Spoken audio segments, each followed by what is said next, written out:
I'm obsessed with telling stories. I'm obsessed with conveying emotion, conveying experiences that either I've experienced or that someone else has experienced and they've tried to convey to me. And I always find inspiration into how people come up, how people are raised, where you come from, what's your family life like? How do you process the first time you get into a fight with a bully? How do you process the first time that you're rejected when you ask someone out on a date? How do you process that moment when it turns out that your parents aren't going to stay together and that your family's going to split? And how do you process when someone new is coming into the family and it turns out that now you have new sisters, you now have new siblings, you have a new brother? That stuff is twice as fascinating for me because I didn't experience that. But there are so many people out there that did experience that. And it's such an important moment in their lives. Such an important moment in their history. In the DNA of how they tell stories. One of the great things about movie making for me is that you get to meet and talk to people. You get to hear their stories. You get to experience their lives. And if you have empathy, and empathy seems to be the theme of the past few episodes, if you have the ability to feel empathy and recognize empathy, then you get to live through someone else's story. I love that. One of the reasons why we do this show is to get people on the show that want to tell their stories, that want to share their stuff. And quite frankly, I'm surprised by the guests that we get on this show. And I'll tell you right now, today's no fucking exception. Today's episode is a doozy, and I'm excited about it. And you guys reading the graphic, you know who's on the show, and I know that you're going, what? Who's it? What? How? Who's the guest? Who's on the show today? And what? Yeah. I feel the same way, and I'm the guy running the thing. For those of you who don't know, welcome. You are now listening to the brand new episode of In Love with the Process. I'm your host, Mike Pecci. Welcome to the show. I'm excited about today's episode because it is random, and I love it. It is a random meeting. It was a random idea. It was put together by my good friend, the guy that you've never heard on this show. I'm sure he's listening to the show right now. The guy who hasn't been on the show yet, Will Simmons, helped set this up today. And who are we talking to today? None other than the Van Damme brothers, right? We're talking to Kris and Nic Van Damme. And I'm fascinated. I am excited to talk to these two because not only are they actors, not only did they grow up under the infamous Brussels, the muscles from Brussels, the man that can high kick the face off of anybody, the dude that does splits, and he's the coolest guy for doing it. I'm talking about Jean-Claude Van Damme here, right? And I know a lot of you who listen to this show are like me. You're fucking super action movie nerds from the 1980s. And you look at this guy, and for how many films that he was in that changed our perspective on stuff like Bloodsport. That movie is still an iconic. That movie has a huge cult audience at this point. It's ridiculous how culty that audience is. And then you just look at everything that he's done since. Strange movies like Double Impact, right? The first John Woo movie in the United States, Hard Target, right? Amazing films.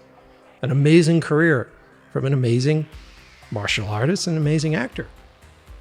But that's just him on screen. What was the real life like, right? What was it like to live in the Van Damme home?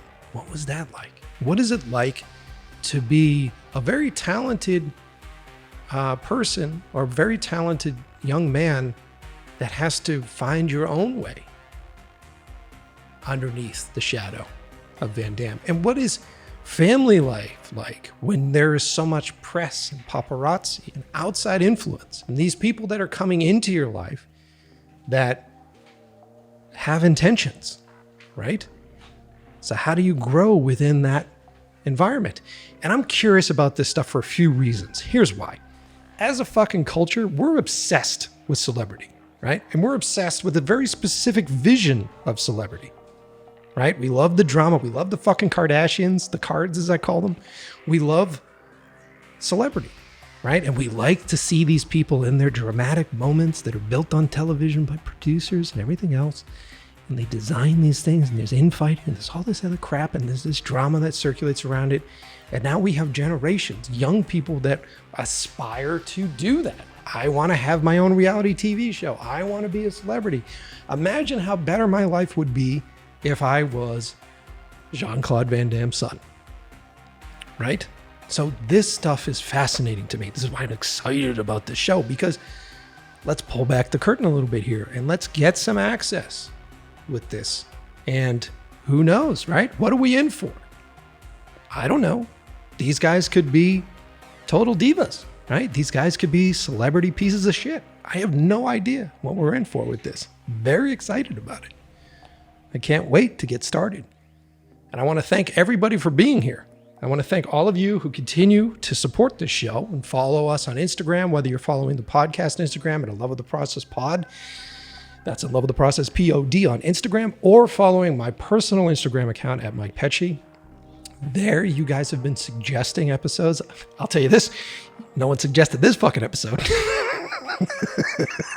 I bet you're just as surprised about it as I am. But you guys have been giving us feedback on the shows, and I have seen those of you who repost about our episodes. That means a lot to me. Those of you who help the show out, those of you who advertise the show, whether you're posting it on your Instagram page or you're putting it on a billboard in New Zealand, right? None of that goes unnoticed. I love you guys. I consider you guys family for doing that. I consider you guys super fans for doing that stuff. And if you want to be a super fan yourself, just here's the deal. You can either write to me and say, hey, I want to promote the show, send me some graphics, or you can steal any of the graphics that I post. There are reposting apps out there. I use them all the fucking time. You can repost our shit. If you love this show, talk about it. Repost it. Click the links for our sponsors. All those things keep us interested. Here's why. Insider info.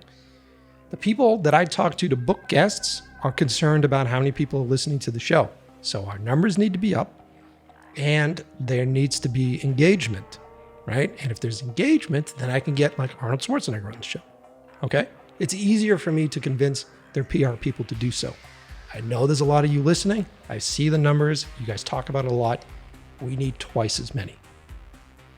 So here's the deal. Here's what I'm going to ask of you guys right now. I want you, if you love this show, I want you to tell 5 of your friends right now. Drop them a message on Instagram, send them an email, write them a text and say, I know you're looking for a new podcast. Check out In Love with the Process. Mention my name, makes it easy to search. You can search for it on Spotify, you can search for it on Apple Podcasts, or you can go to inlovewiththeprocess.com. Because I know there's a lot of new listeners out there who are kind of, I don't know, afraid of the fact that there are 93 episodes. I'm late to the party and there's been 93 of these fucking episodes. Where do I start? Well, you could be like a true comic book fan and go start at issue number 1 and make your way through. Or you can go to inlovewiththeprocess.com because I've done all the hard work for you. If you just want to listen to episodes about directors, I've curated all the episodes for directors. Liam has helped me curate this stuff. I've also curated actors, chefs, musicians, all that sort of stuff. If you want a taste of the show, there is a section called the Top 25 Episodes, which is my favorite episodes and fan favorite episodes. That's a great place to start too. So go to inlovewiththeprocess.com, check it out. There's great supplemental material for each episode. So a bunch of the references that we talk about on today's show, we will post on a page at inlovewiththeprocess.com for this episode. Does that make sense? It's a lot easier than I just fucking said it. You just go to the website. It's simple. But anyway, love you guys. We've been doing multiple shows a week and very excited about the upcoming episodes and the guests that we have in the lineup. Really excited. I'm also very excited because the garbage truck is backing up the street right now, which means it's going to sound like there's a transformer in our living room while I'm recording this. I can't fucking wait to get a studio. Anyway, I love you guys. Let's not delay it any further. You know the deal. Do yourself a favor. Pour yourself a beer. Get yourself a nice German beer. Get yourself a nice German lager, right? Hang out in that room with your DVD collection, and we know that you have Universal Soldier there. We know that you have Bloodsport there. Hang out, throw on those noise-canceling headphones so that you can truly hear the garbage truck passing my house in all its glory. Sit back, relax, and enjoy the brand new episode of In Love with the Process.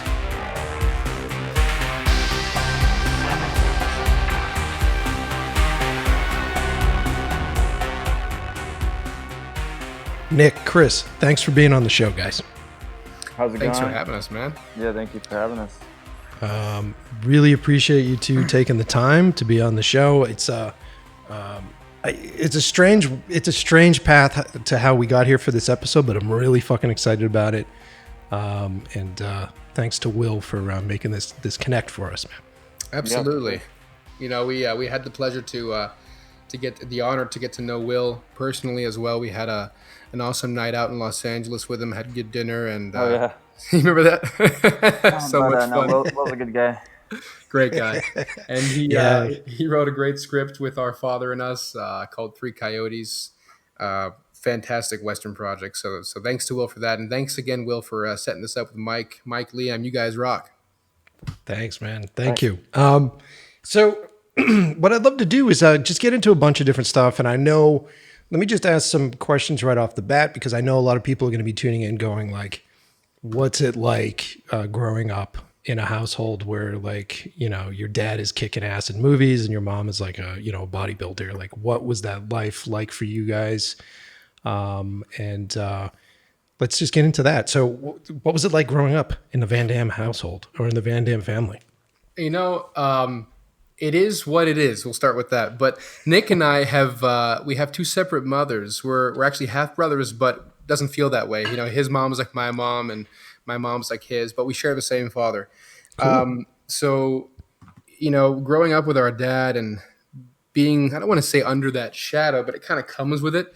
You know, people expect you to say something or do something like, you know, your international successful father would do that has touched the hearts and minds of millions across the globe, right? So you're supposed to you're not supposed to, but people would like to see the next step, you know, originality. They don't even buy the scripts anymore, though. You know, those types of movies. So it's like. But what I was saying, what Kris was saying was actually when we were growing up, I was like visitation. So we'd probably only see each other like every other weekend or something. But we would do like, you know, we'd make like comics and like little movies and stuff like that. Because usually when I was there, like our dad was like working or something like that. But so I was in Oregon actually most of the time until around like 16, 17, 18. And then that's when, because, you know, I can make my own decisions and stuff. And so I would just go over and hang out around then. But it was, it is what it is, you know. It's a little different. But our dad's a little more eccentric than a lot of the other Hollywood stars. So it can be a little crazier. But, you know, you gotta deal with it, and that's it. You get to know us. You're like, hey, these guys are pretty cool. You know, we play Super Smash Brothers on the weekends. We come up with great little skits that we do at home, and we're starting our own channel called Damn Bros, me and my brother, or I should say my brother and I. So it's really, you know, we put all our pain in quotations and efforts into a pot and call it a mix, and then that represents what we do in the world of film, because you know we consider ourselves to be filmmakers like you guys, you know, and it's kind of people think that, you know, because you're the son of or the daughter of the offspring of someone who's very successful, that, you know, it kind of is it's served to you on a silver platter, and it either is or it's not. And in our case, it kind of fluctuated between both. It was a very interesting upbringing. We had to deal with the success and then the downfall and all the crap that comes with that, like a comet, you know, debris upon debris, and then you know, kind of live up to what a crowd is saying around you. And what that causes someone to do is to go inside themselves and say, hey, hold on, I'm a human being myself, and I gotta have my own color here. So I'm gonna figure that the fuck out, and then, you know, skyrocket to the top of whatever the top is in my destiny. And so what I like about my brother a lot is that relatability wise, we're like magnets. We understand one another very well. When we work together, it's extremely it feels extremely successful. And that's a natural thing that we just present to the world. So what we've been through with our dad and our moms individually as well, because people forget, you know, hey, it's not just Jean-Claude Van Damme. There's also Darcy Lapierre and Gladys Portuguese. And, you know, these women have impacted our lives as well. And it's a full circle, you know, and there's all the what the media tells you, and then what happens behind closed doors. Yeah. And then there was a period of time where, weren't you guys doing like a reality TV show too? Wasn't there a camera crew following you guys around too at one point? Yeah. So I think, Nic, you were part of that, right, man? The Real Show with Jamie Stevens a few years back, and I don't know if you were. Yeah, I think so. Yeah, it was just like a bunch of it was cool. It was a good idea. It was just I think it was. Are you talking about the behind closed doors things? Because that was something different. I don't think I was there for that. That was during the time when Nic and I weren't really in communication when we wanted to be. Nic actually, not to deride the subject, but Nic found a way to to message my sister through Messenger back in the day to communicate with us, and it was awesome. That's, you know, we've always had that bond. So, but I think that was around that time behind closed doors. Yeah. Well, I think sans the reality TV show, I think a lot of people listening to the show can very much identify with that bond that you guys have, and can also identify with having brothers and sisters from different parents and having those sort of relationships. I know my girlfriend also is in that same situation where she met her second family pretty recently, and her sister the same kind of way. And it's, I'm fortunate enough to have a brother that has lived with me my whole life, which is really great. And I have a strong bond with my brother as well. And it's really nice to hear you guys have that bond and that connection, because at the end of the day, family is one of those important. I can only imagine in your situation where you have the fucking outside judgment of the press and the outside judgment of, you know, the Joe Blow fucking surfing the internet trying to figure shit out kind of thing. You know, and at the end of the day, you know, family is really important because you guys are going through this together. You guys have been processing this thing together, and it's really nice to hear that there's a strong bond. And we were at one point going to have your sister on the show today, but hopefully we can in the future. Absolutely. It sounds like you guys all have a strong bond. Is that true? Oh yeah, absolutely. Bianca, Nic, and I, and Nic's sisters as well. Nic has sisters as well, and all very, very strong and close. Very strong in terms of, you know, needing to stick together to support one another. Yeah, it's very important. I actually no, it's crazy on my mom's side because my mom was married a couple of different times, but I have three sisters, but all half. But, you know, of course, I consider them you know, real sisters. We don't see that. But, you know, it's, we have a lot of family everywhere. So, and we've done a pretty good job through like all the drama that the last generation has caused of like sticking together and not like listening to like, because, you know, there's drama in relationships and stuff like that. But we've all stuck together as siblings through all of it, which is really cool because a lot of families kind of fall apart. But we just didn't let it happen, you know, and we only started working together recently, but it's been really fun.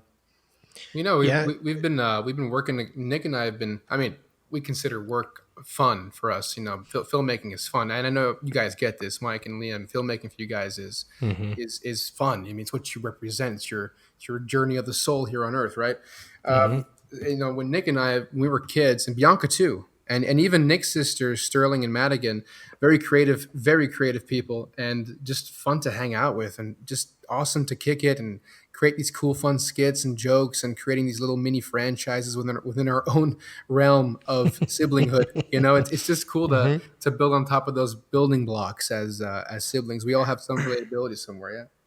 Well, yeah, dude, I'm in the same. Look, I'll just say this, like, because I come from a family of 4, so I was the oldest of a brother and 2 sisters, And my mother is holding on to VHS tapes. She has VHS tapes hostage. And she keeps telling me that as soon as you make it, these are going to whatever fucking trashy media outlets out there. And it's our old family Christmas pageants where we would reenact Disney movies. And I think there's footage of me dressed up like a lobster from The Little Mermaid. So it's pretty terrifying, actually. That's great. But no, man, it's the same kind of thing with me. And our family was very creative, and we would spend time, honestly, because we were such a large unit. And I don't know if I've talked about it on the show, but where I grew up in a neighborhood where there weren't any other kids on my street.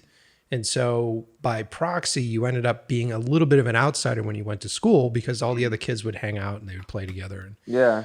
But you had to end up creating your own little world, though, because you exactly probably got really bored. Yeah, exactly. That's the same. Exactly. Yeah, exactly. Yeah. You end up I would say, from when I can remember to probably when I was like 16, 17, the childhood was the family. It was like going home, hanging out, doing shit, and watching the brothers and sisters, and fucking,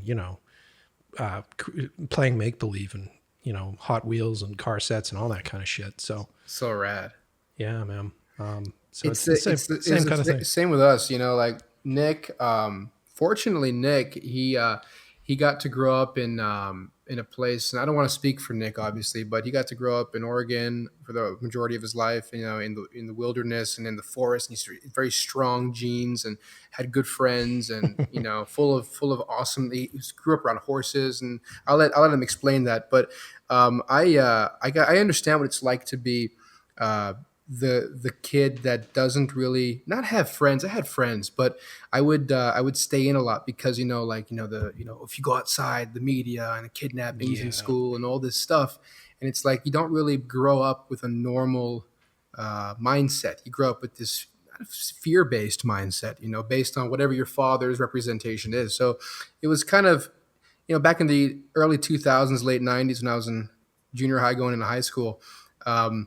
I wanted to go to a public school, and I couldn't go to a public school because my parents and their name and all that jazz and what. Yeah. It just it kind of fucks you up, and it not really fucks you up. If you let it fuck you up, it can. But you're supposed to, as a creative individual, get out of that rut by like what you did, Mike, and what Nic and I do. We build our own worlds, and we trust that world. We got a passport to it. We can go there anytime we want. Mm-hmm. And when we direct or we write or we produce a project, you can really feel that coming out from the project. It feels original. And that's your representation. That's your definition. As a human being in this lifetime, I think it's very important to honor where you come from, even if it's difficult to live through for the time being, because the outcome with consistency and self-awareness and introspection, you can become very successful. Very successful. Yeah. Interesting. And yeah, I was going to ask that too. So were you basically homeschooled? Or were you able to go to an actual high school? Did you go to private school? Like, how'd you process all that? Well, I went to high school and everything. I had a pretty normal, high school experience and everything. As normal as it can be in the but States. Like in Oregon, I was like 20 and 30 minutes from Portland. So, bonfires and all that. I would go, high school parties, that whole thing. And, cool. Yeah, it was, but Kris and Bianca, definitely had a lot different of an upbringing just because, they were a lot more, not sheltered, but just like they didn't get to do normal stuff that other kids get to do, which is, I don't know, but it's like, it's hard, and then when I go over to visit and everything like that. That's when we got to hang out, but there'd be different rules when Nic came over because he's like he said, he had more of a liberated, unsheltered life. When he come over, it'd be like a little more rigid, a little more strict, and to him, it's like, well come on, you got to live life, and he's right. He's 100% right.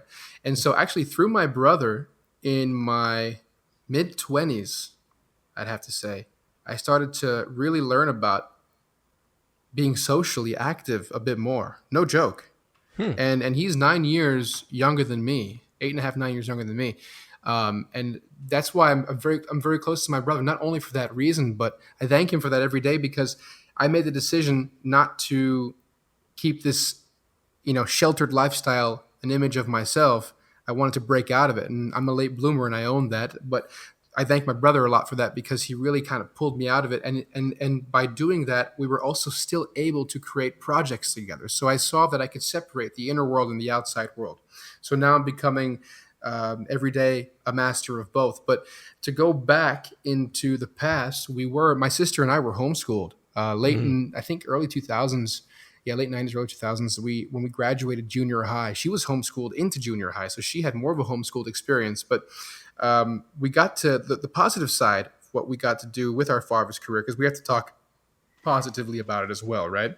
Sure, of course. We got to travel a lot, and we got to see the world, different movie sets. All that's cool, but the places around the movie sets, with or without security and all that fancy Hollywood crap that comes with the union, right? We got to at least see different cultures, speak different languages, live in different parts of the world, and our mindsets opened up. So we put that into our craft, our creativity, and our knowledge for what it's worth. And now I'm 33. And I'm socially comfortable finally. I mean, I was doing a podcast with my dad, but and I thank my brother for that. And I thank the fact that our father can afford to have us travel and live in different parts of the world, so we could do that. A lot of people wouldn't appreciate that because they just choose not to, but a lot of people would. Yeah, no, dude, it's a huge thing. Like for a lot of young folks, when they finally do get to travel abroad, traveling abroad is such a fucking eye-opening experience, because it's true. Yeah, like not only do you examine your personal position, not only do you examine your family position and how you're raised and what it is that you do, but you also see how the rest of the world perceives us as Americans, perceives us on our from our country. And yeah, it's true. Dude, I remember the first time I traveled. Where did I go? I traveled abroad, and I think I went to Italy for the first time, and it just blew my face off. Really, between like getting outside of the advertising and the marketing structure that is the US, and then also being exposed to different ways of living, like the whole European sort of siesta in the middle of the day, and the different work environments that they create there. It was just so fucking inspiring that you end up coming back home and you're like, do I really want to watch fucking TV all day? Yeah, exactly. Yeah, you just gain perspective on everything. You get to see a lot of people's perspectives in a very short amount of time. Yeah, it's true. Nice. And then, that's so true. Yeah, and then when you break your rhythm too, you also you get a lot of insight on like what can be different, what can like progress you, and what's slowing you down. Mm-hmm. Yeah, you're right, Nick. You're absolutely right, because you're more aware of the differences and all those dichotomies that exactly. You're like, oh, maybe this works for me or something, or maybe this could, I don't know. Taking a siesta. Sorry, my headphones fell off. Taking a siesta in the middle of the day maybe is good for me. Maybe I'm a little more aggressive or something. You know what I'm saying? Yeah, absolutely. You can go that deep. Little things, yeah. But yeah, that's awesome. Talking. Sorry. Go ahead, Mike. No.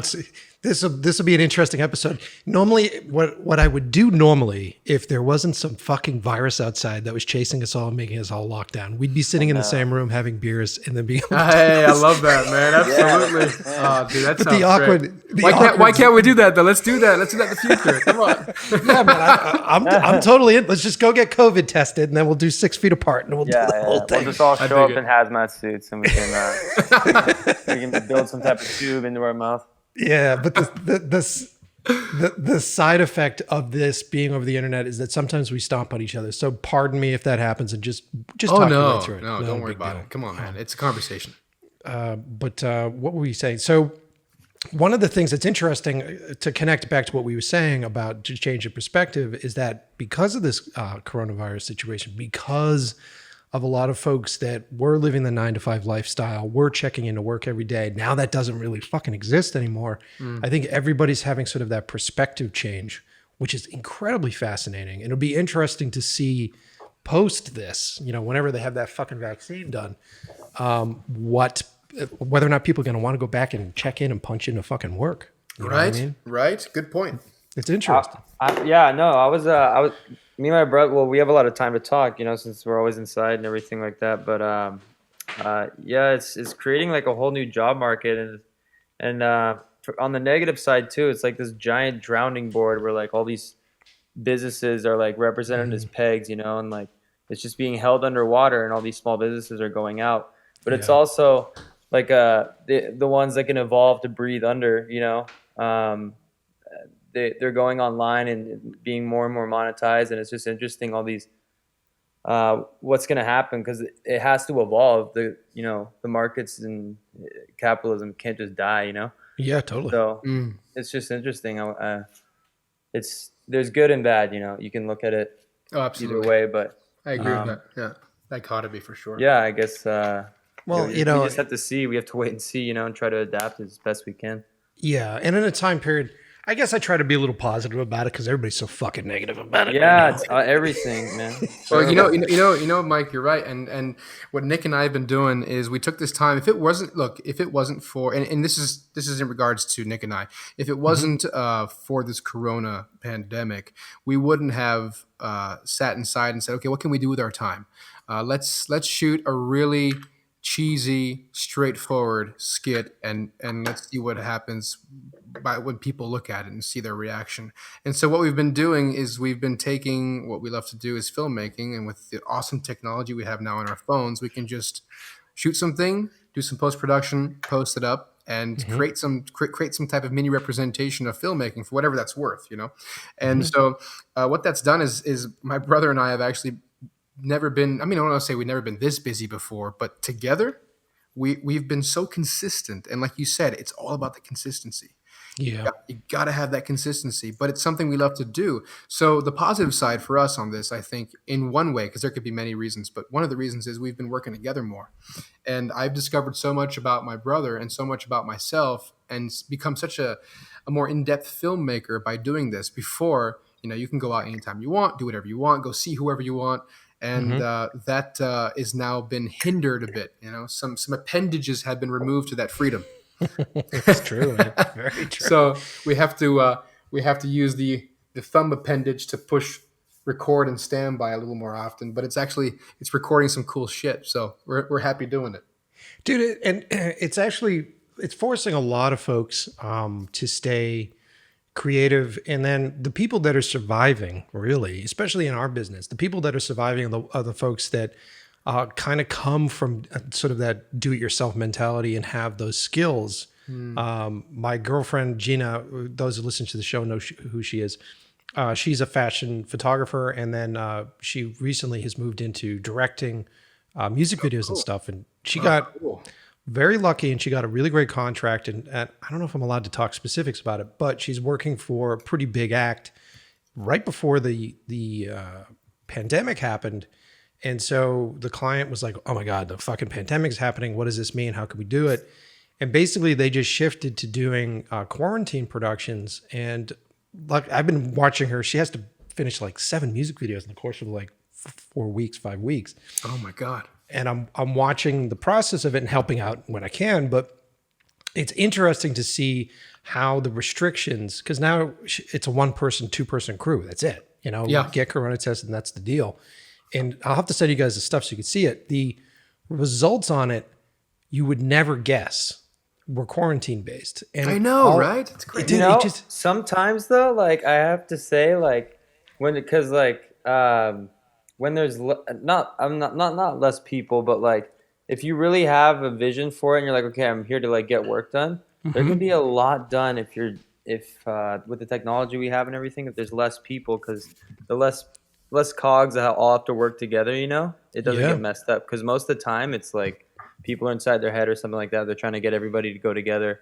But if it's like 2 or 3 people, it could even be faster. Every time we do smaller shoots, it's with less people, it always turns out faster, even if it's like a big concept. Yeah, less is more in a lot of ways. Yeah. I mean, look, we have decided to be artists in a medium that literally require our paintbrushes to have families and lives and everything else. Like you need crew and you need teams for stuff when you hit a certain level, or if your concept requires a certain level of stuff. But yes, of course. if you keep it in your brain ahead of time and you're like, well, okay, here's the deal. Like, how can I do this? Right. Yeah. Right. Let's do close-ups. Let's do all close-ups. Let's not do wide shots, and let's contain this thing. Or let's not fucking worry about the technical aspect, and let's focus on the emotional context here. And then let's do it that way. Layers, man, 100%. I used to be a storyboard for cartoons back in like 2000 and I think 2008, 2007. And I studied out in Vancouver, British Columbia in Canada. And I went to VFS out there when they first opened their 2D department. But same thing, storyboards taught me layers. And I love the fact that with a storyboard, you can get all the technicalities out by writing it down, get the awesomeness of the shot laid out, and then you can depict and define the emotions of the actor or character in each panel. So layers are foundation for sure. And like you said, it's about evolving, right? Sometimes you're going to need 20 people. Sometimes you're just going to need 2. Sometimes you're going to need 5. But to understand that and to be open-minded to that is super important, because then pride and ego get thrown off the horse for the better of things,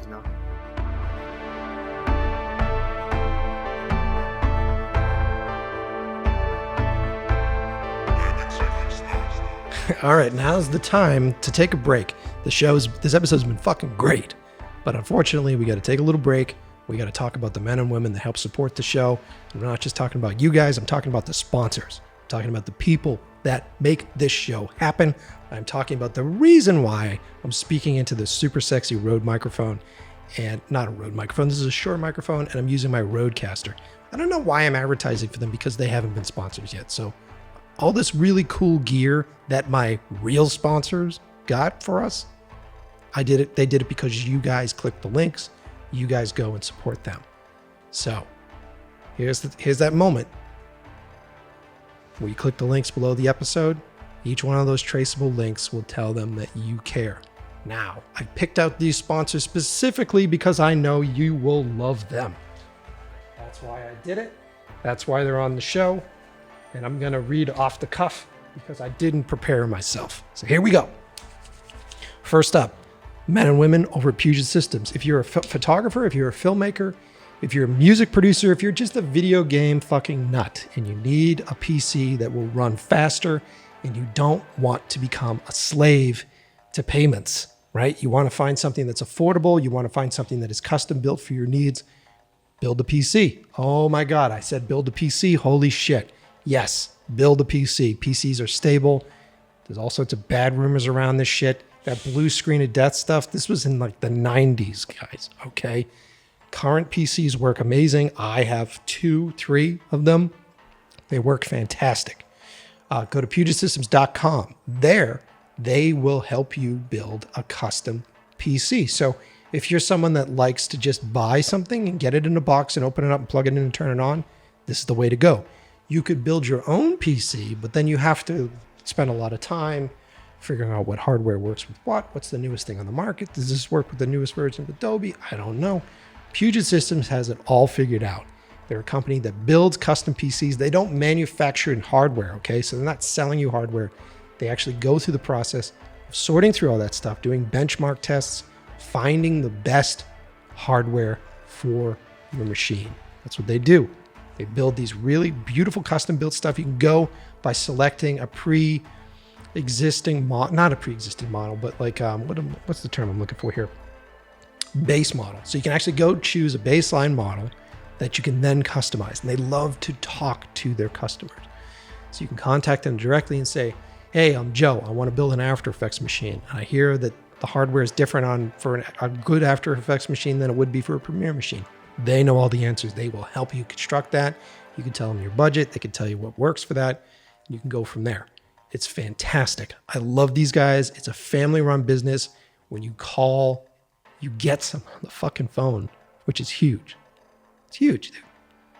They actually have this thing that they do there, and I hope they still do it, but I know they were doing it for a while, where they've given all of their tech support people access to an account I think it's like gift cards or something to her account at Amazon. So when they're talking to their clients, and if their clients need something simple, like a cable or like a converter or something really basic, they don't have to go up the chain to get approval on that. They can literally order that stuff and send it to you immediately. That's how much the owners of that company trust their customer service folks. That says a lot.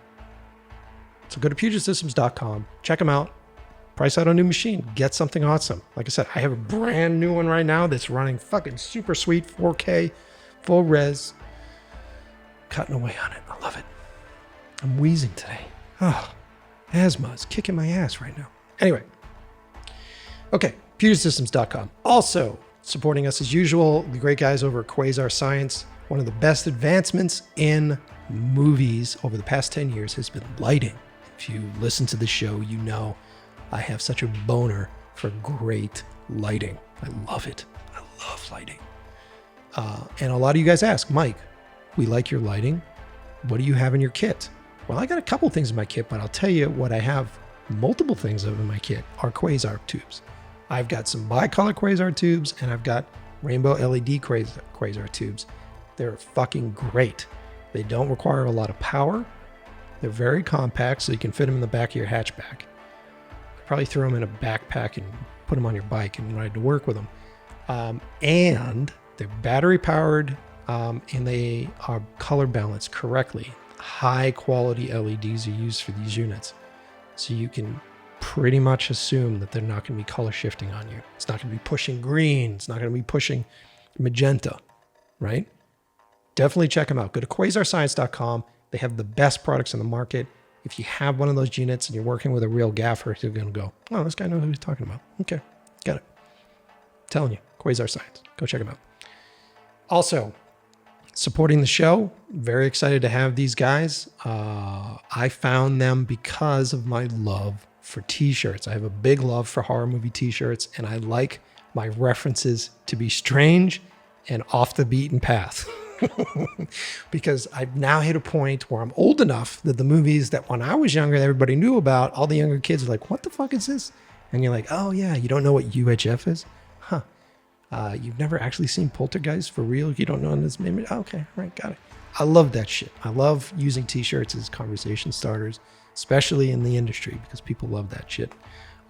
Go check out Fright Rags. So that's fright-rags.com. There you can purchase all sorts of shirts from all different horror movies from when we were growing up, and they're custom licensed shirts. They're really great. Hold on.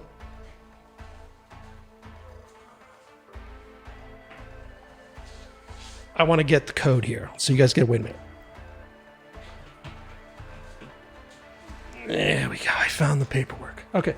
Fright Rags is bringing you the best in horror apparel and accessories since 2003, offering a wide range of products for your favorite creature features, slasher flicks, and cult classics. Collections include John Carpenter's Halloween, Universal Monsters, Night of the Living Dead, Creepshow, Twin Peaks, Evil Dead, Ghostbusters, and so many more. All officially licensed and only available at fright-rags.com. So if you're a fan of the show, if you're a listener on this show, we've got a deal, we've got a promo code. Listeners get 10% off when they use the code ILWP10 at checkout. That's ILWP10 at checkout. Go to fright-rags.com. Okay. And as always, go to inlovewiththeprocess.com to find the episodes that you want to listen to. I've curated everything that you need there. I've also got SoundCloud links there. I've got Spotify links there. It's a great place to go. Subscribe to the show. Whether you subscribe on Spotify or Apple Podcasts or Stitcher, whatever avenue you do, whatever subscription service you use to get an update every Tuesday when this episode comes out, right now, scroll down and leave us a review. That's it. You just scroll down, mark it with the stars, and leave a review. Be like, I love the way that this fucking guy says fuck every 5 seconds on this show. Boom. 5-star. Do it right now. I'm not going to start the show until you do it. I'm not going to start the show until you do it. Yep. Bring it up. Scroll down. Keep scrolling. Yep, you scroll all the way down. You'll see where the reviews are. There you go. Click the star that you think. It's probably like a 3-star right now because I'm holding you hostage. It's fine. Give it a 3. It's all good. Yep. You're not fucking doing it. Do it right now. Do it. Do it. Do it. Do it. Do it. Leave a review. Okay, there you go. Thank you. Thank you for your time. Thank you for your patience. Let's get back into it with the Van Damme brothers. Okay, see you. Bye.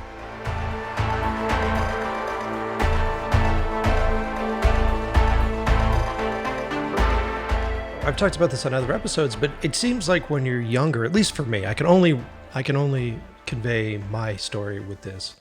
But when I was younger, when you decide that you want to be a filmmaker, and I probably decided when I was in like 21, 22, you have to convince yourself that you're a filmmaker. You have to get over the insecurity that you're not. And the process of doing that essentially is go shoot something, go make something, go do something so that you can then call yourself a filmmaker, so that you can then get over that insecurity. And then in the early years, I would disguise my lack of experience with bravado, and bravado became ego. And then ego became my Band-Aid for my insecurity. And it took me, I'd say 4 years, 5 years to realize that that's what it was doing, and that it was doing a negative effect, and that it was actually hindering the work and hindering the creativity with it. And I think a lot of people go through that process because we're all afraid in the beginning. It's hard to practice being a director, especially at a large level where it's like, cool, I can't practice directing a crew of 50 fucking people until I can get my hands on a crew of 50 people. And the only way I'm going to get my hands on a crew of 50 people is if I kind of bullshit my way into it. And so there's this real fine line between confidence and ego. And like you said, you have to kick that ego off the fucking horse. Yeah, you're right. I think the key, and that's cool you're honest about that. I think the key is too to try to not take yourself too seriously. And that's hard to like say and everything, or like to do. Easier than said than done, you know? Yeah. But I think that's awesome. And I think it's just it's all about just being chill and like confident with what you have to offer, you know, because every vision can be a little different or tweaked in one way or another, you know. I think that's really awesome.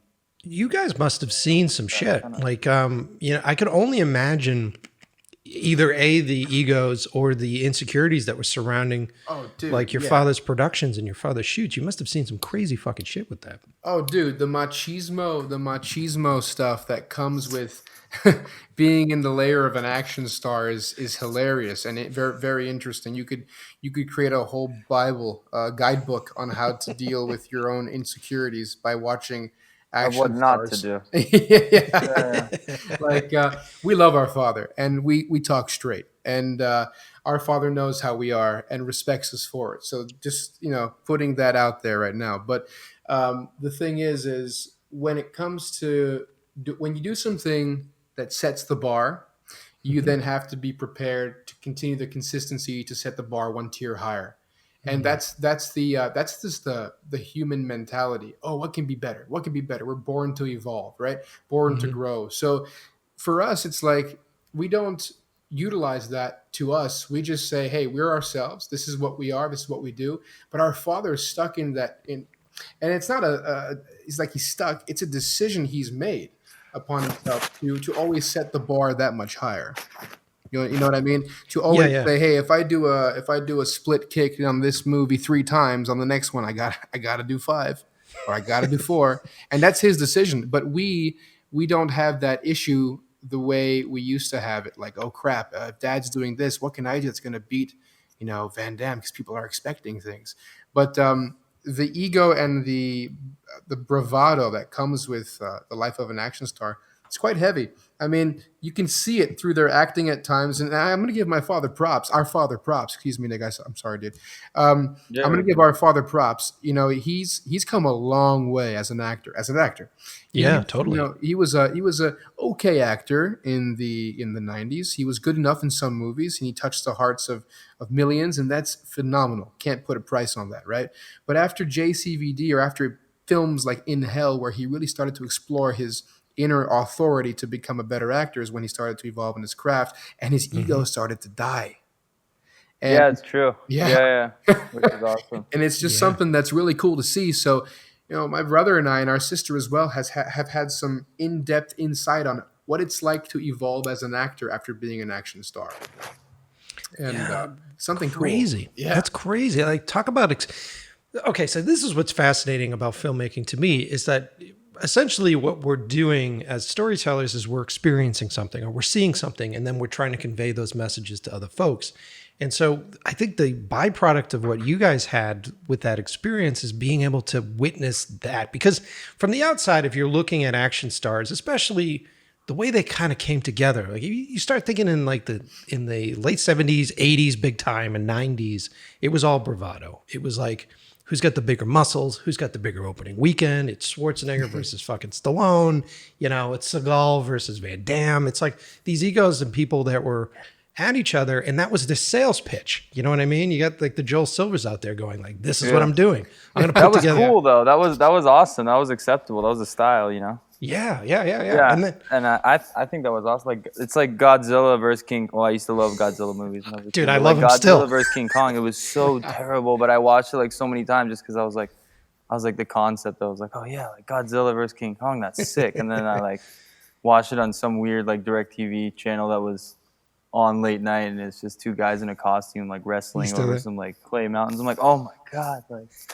But it's great. No, I still love to see that like Expendables and stuff. It's cool. You have like 20 years of foundation on it. You think about King Kong, you're thinking about, the first time King Kong came out, but it kept going. It became a legacy. There's a good cliche to the action genre, but film itself doesn't have a rule book. As you know, as filmmakers, we don't like to be caged, right?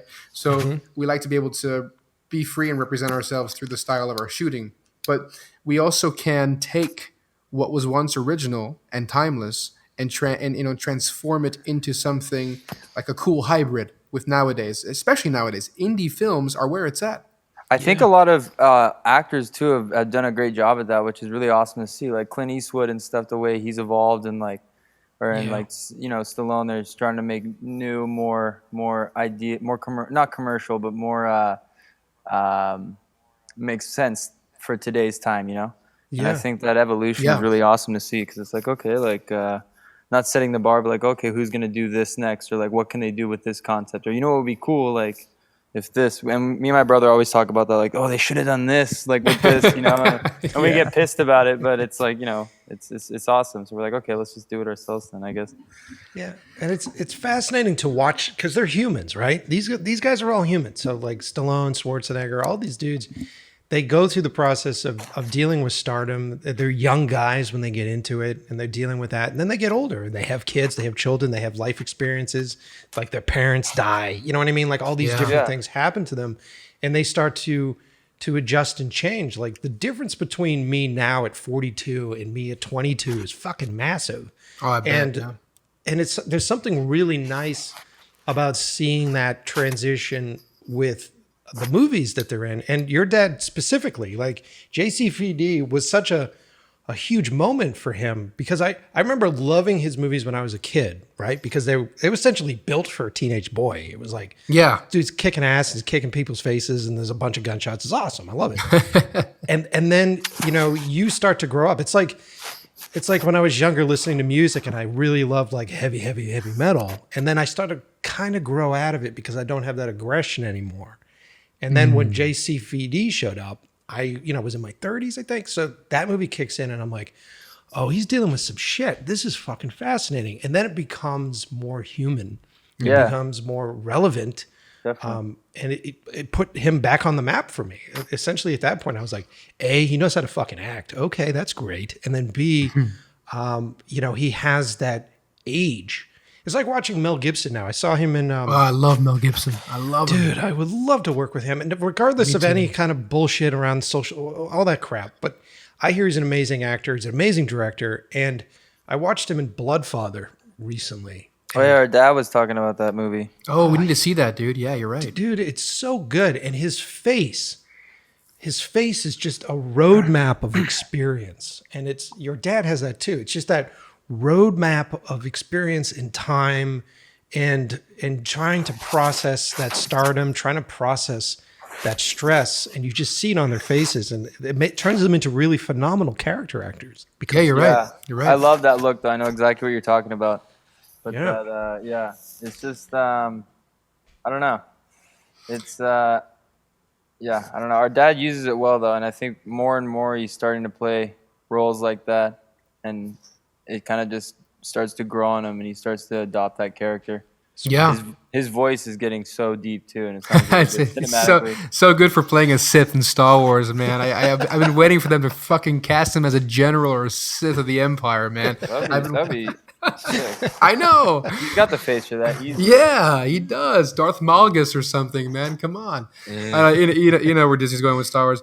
I think, and that's just my opinion. If anybody's, I don't want to touch any nerves, but that's like a whole separate podcast. But the thing with our father and actors like that, guys, what I think what's cool is that they start to own their problems, their regrets, their life experiences, like you said, Mike, and they're bringing that fuel, that recycled, pent up anger and whatever it is, sadness, all the emotions they're turning it into a fuel of some sort, controlling it, and then exhausting it correctly as actors. And I think that's what brings them to the relatability table, where we then as humans initially respect them the most we've ever respected them throughout their career, because they're no longer acting. They're playing a character with that experience.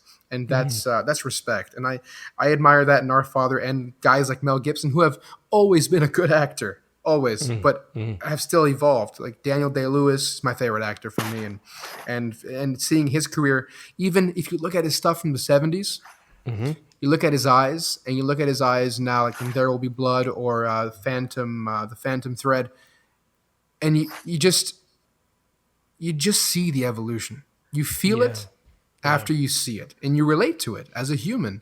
And that little connection right there, that spark, is where it's at. And that's with anything in the world. Filmmaking, could be anything, really, any type of career form. Yeah. And it's because both of you are actors as well. So this must be really good fuel for you. This must be really good research. Absolutely. Although sometimes it's hard when we work with our father, because he's so. But the good thing is we have the speed of the DNA to understand what he's saying. He speaks 5 words. It sounds like 200. And then you're like, okay, I get it, but we're trying to get our word across calmly, It's like, yeah, but I've done 60 movies. Like, we know you've done 60 movies, but we're trying to show you a new way of doing something. It's just a little twinge to it. That's all, Dad. I'd be like, so you were in movies, really? I don't think I've seen any of them. I get that a lot, though. I get that a lot from people. Like, who? John? What? Yeah, I know. So has it been difficult? I mean, because look, you have the opportunity because your dad is who your dad is. So you guys have had the opportunity to put your feet in this business and to find your own way with this business. Has it been difficult getting out from underneath that? Has it been difficult sort of making your own? It's mostly like he doesn't get mad, but like the contacts like he has. He doesn't really like us using those, so we have to use like friends of friends, Because it's like he's like, oh, well, what are you doing? Like talking to them, we're like, oh, like just like this, and he's like, oh, okay. So going behind my, but like in like a jokingly serious way, Yeah, there's some truth to those jokes. For sure. But it's it's cool. We kind of just have to finesse our own way, but it's still like at least we're like we know the name or we know who we don't have to like. Because there's a lot of other people who are just, they have to wait by chance or something along those lines. It's actually funny. A small little example is getting back to like if it's hard working with them or whatever. It's not hard. It's just like we all have our own individuality, like, and that shows a lot. But it's also we're all a little bit like the same too. So we're doing these little comedy skits now, me and my brother, and it all started doing one with our father because he was watching like these, like all these people, like the clickbait, like funny little skits and everything. And I was showing him, I think it was like Key and Peele or something. And he was cracking up and he was like, oh, like you should make something like this and we'll do it. And I can do something like this. And I was like, yeah, you actually could. And so I went upstairs and then I was talking to Kris about it. And he's like, "Oh yeah, that would be hilarious." And we did this little one where he's like, "It's on YouTube, but it got like 1 million views, like 2 million views in first like couple days, and it was just him like walking down the street like of our neighborhood, like, greeting fans and stuff like that, and like scaring fans, and but it's us. It's just us playing different people, and that was like at the beginning of the virus, and then me and Kris were just like, oh, let's just do this for fun, because like we only commute from like back and forth to each other, and we're not really going anywhere. Everywhere's closed, so we started doing that, and yeah, it's really funny. And then my dad, or our dad, helps on every once in a while, and like a little guest role here and there. Yeah, but it's really fun. And then we work on other projects too that we need more capital for, but that's for the future. But yeah, it's fun. But I think it comes back down to what we were talking about. Like the originality is where it's at. Like having to live up to a name like Jean-Claude Van Damme, if you're in the generation we're in, which you guys are, it's not as easy as it is. Yes, we've been given roles in movies. Like my brother was played in a couple movies with my father, one of which we finally finished, just 12 years old. We shot it back in 2008. And I've been in a handful of them with him, and had even a fight scene with him in a couple, and all that stuff is great. But like, it's not. It's the way you depict your character as an actor. I think by being the son of a celebrity, you may have the looks and you may have the martial arts capabilities in our case, and we have the physicality and all the aesthetics, and all that's great and all, but we're not a repetition of the truth, because you can't repeat the truth, really. We're all individual, like Nic was saying. And so it's very important to know that difference and to own it. And once you own that, you can go a very long way, I think. Right. No, totally. And if you look at other actors that have like if you look at Clint Eastwood's son, he's definitely going his own way. And if you look at like Schwarzenegger's son, who was in Daniel Wasn't Real, he was great in that movie. And Kurt Russell, Wyatt Russell, I fucking love Wyatt Russell, and I think he was awesome in oh god, what was the World War II movie about? It was like Wolfenstein. It was Overlord. He was in that, and he was fucking great in that movie. Oh, cool. Okay. Yeah. And so, I mean, ultimately, they get access, or you get access because you have that name, and Hollywood's a fucking name game, and the audiences.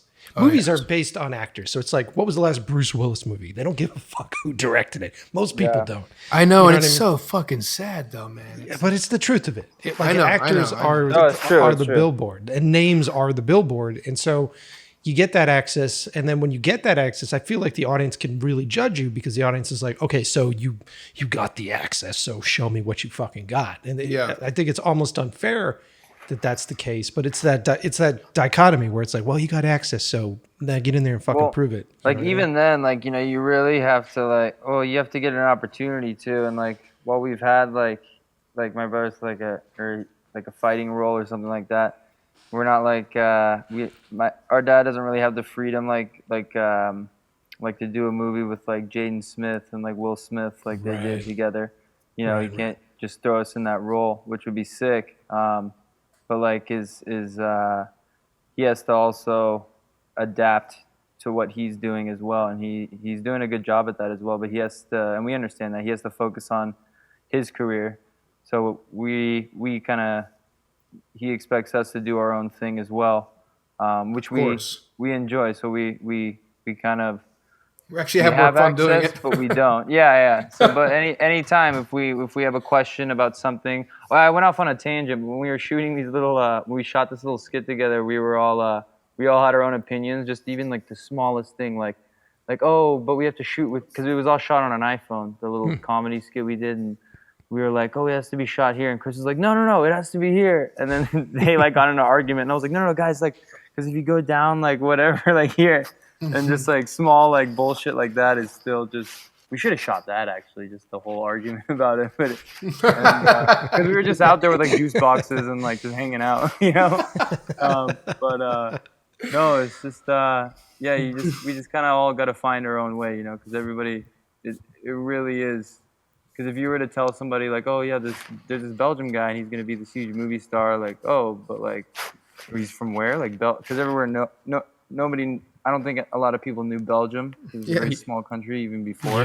Yeah. So people will be like bullshit, and then there you go. So everybody has their own path, and it always is just kind of strange, but it always happens or it doesn't, you know. In my youth, when I was born in LA and I was raised in Belgium. So I was raised by my father's parents, our grandparents, and our father's parents. Excuse me again, Nick. I'm sorry. I always speak first person. It's just because we're thinking fast. Coming from Belgium, French was my first language. So coming from Belgium to the States, and coming from that very simplistic, almost farm lifestyle, was actually very. I understand my father where he came from, and then Hollywood being new, and here's your first this, your first that. Oh, I can have that. Now I have power finally. It's like coming from nothing into rags to riches and all that, and losing it all and getting it all back.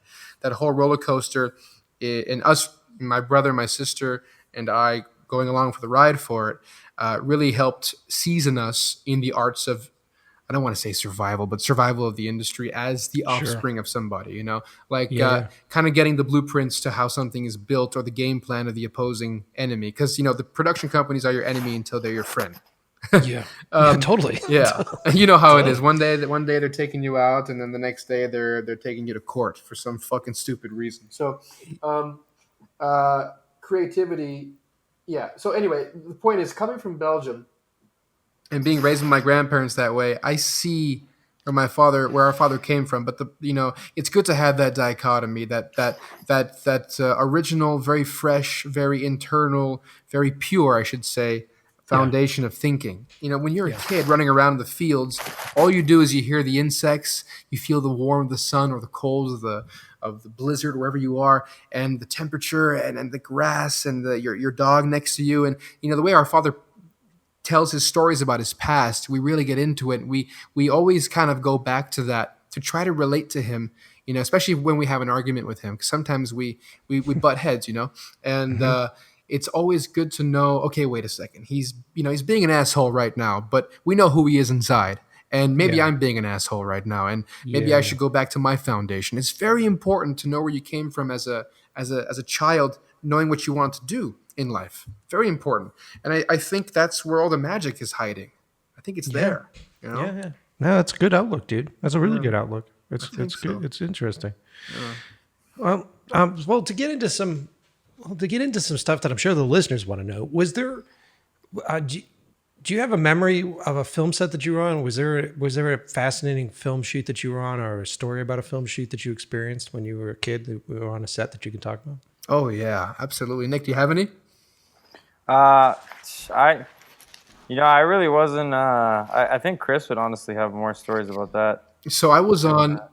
No worries. I was on a lot of sets with him. I remember when we were on the set of Nowhere to Run. Okay. I'm a fan of motorcycles, and I'm an avid motorcycle rider and all that. So I was all over that T100 Triumph, T120 Triumph. That was the '60s Triumph that they had, and I was with the dirt bike riders and hanging out with them and stuff. But who I didn't get along with was Macaulay Culkin's brother, who was on that film. And I remember one day I always hung out with the stunt guys at the craft table because they were just chilling there, smoking cigarettes, eating cheese balls. It was awesome for a kid in the '90s, And so I remember reaching for a box of cheese balls, right? And Macaulay Culkin's brother comes over and grabs the jar, out of my hands, and then grabs a handful of cheese balls and throws them at me, right? And so my grandfather, who I didn't see, saw the whole thing. He's sitting on one of the assistant director's chairs behind Video Village, and he gets up, comes over, turns Macaulay Culkin's brother around, and just whacks him across the face, like, bah! And the kid spins 180 and goes down. And I remember helping him up And he was crying. I remember helping him up, and my grandfather was like, "Don't ever do that again." Da da da da da. And later on, he came over, and I was playing on an old Game Boy, and we started hanging out. And I remember between takes, he'd come over and say, "Hey, can I play on your Game Boy?" And I'd play with him on the Game Boy, and we became friends. And then, after the movie was done, we never spoke again. But the cool part is, I remember that memory and that twist of like how he changed after that slap across his face, eating those cheese balls. And I remember the smell of it and everything. He just needed the right motivation. He just needed the right. Yeah, a little bit of Eugene Van Varenberg never hurt nobody. It's our grandfather. He's a wonderful man. He to this day, says, "Oh, I shouldn't have done that, but I was protecting you," and all that. Yeah, of course. I remember once also, I worked on a few different films with him as a kid, and one of them was Universal Soldier. It was a very, very, very small role, but I remember being directed, and it's an honor still to this day, by Roland. I think it was Roland Emmerich who did it, right? Really? Yeah, that's right. It is Roland. Yeah, and I was on a hill, and I had to run down the hill with a Rottweiler, a dog, and it was a flashback of Luke Devereaux, the character. And so I hear Roland saying, "Okay, Christopher, you have to run fast." And I was running so fast, and I had this Rottweiler circling around me that was barking at me. But we grew up with dogs. In fact, 2 Rottweilers at that age, and he was like, "You did a great job, Christopher." And I was just, it was a great memory because I didn't know who the hell this guy was. And later on, as you become older, you learn stories. Sure. Your dad tells you things as a man, you grow older. And I heard all these stories, these awesome stories from Roland Emmerich. And I saw his movies and I said, "Oh my God, I was directed by Roland Emmerich. That's fucking rad." Dude, it's crazy. That's nuts. Yeah, it was really cool stuff, man. But I think out of all my father's movies, I was on, I had to at least have been on almost 30 sets. Wow. And talk about an education at that point. So when you're on these sets, were you just being a kid and you're just like hanging out with the stunt guys and looking at the motorcycles? Or are you watching, do you have the wherewithal to see how it's been done and how it's being put together? Or were you at that point yet? Or was it just still like, wow, crazy, Oh, absolutely. No.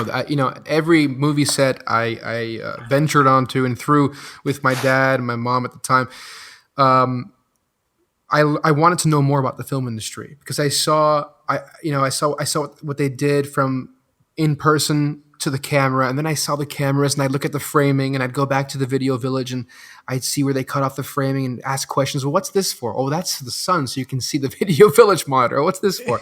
Oh, that's our time code count for this daily, for this take. Oh, cool. How do you clean the film? Because back then we were shooting film. There was no HD, and all this, talking about DPs about lighting and what bounces do and what does 10K to 4K mean and all that jazz, and set coordinators, the makeup department. I loved hanging out in the makeup department. I remember this. It was, I think it was The Quest. I was wrapped already because I played my father young in The Quest, and his personal makeup artist Zoltan, I forgot his last name, a Spanish guy. Really cool guy, master fisherman, taught me how to fish. Oh shit! Yeah, he's like, "Okay, so what you're gonna do is you're gonna tape your finger, and we're gonna put a fake finger. We're gonna pretend that it was cut off, because you're playing by the buzzsaws. You're gonna run to your mother and you're gonna scream."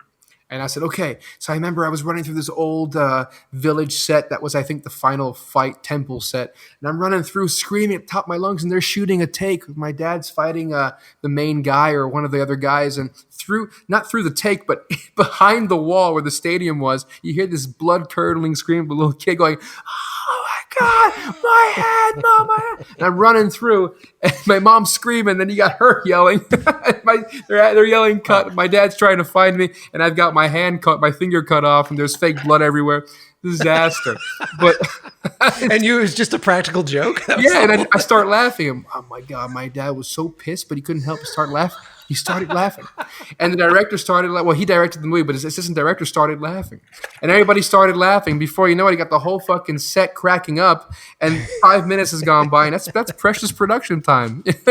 So, yeah, good stuff like that. A lot of cool memories on set, man. Oh, dude, it's so cool, man. That's great. That's Yeah. like, there's a bit of envy there. Like, I feel the same way when I look at like Eastwood, right? Like Clint Eastwood is an amazing fucking director, but then you look at his school, his film school, which essentially was all the movies that he was on set for and the people that he worked with. like Sergio Leone, like all the old school greats. Wow. Yeah. And being able to be that close. And, it's an interesting thing as a director trying to learn how to do your craft, because I've said this before on the show, directing is a very lonely position. And it's, you more often than not, unless you're very lucky and you have good friends that are other directors, you don't get to go see directors work, because there's like an ego thing sometimes, there's an insecurity thing sometimes.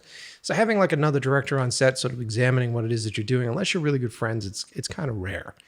And so looking at actors that become directors like Clint Eastwood, or looking at situations that you were in, which is really cool, you get to see those little moments. And the moments that always fascinate me are like how directors deal with drama, how directors deal with problems, and how they communicate their idea subtly to folks and get it to work.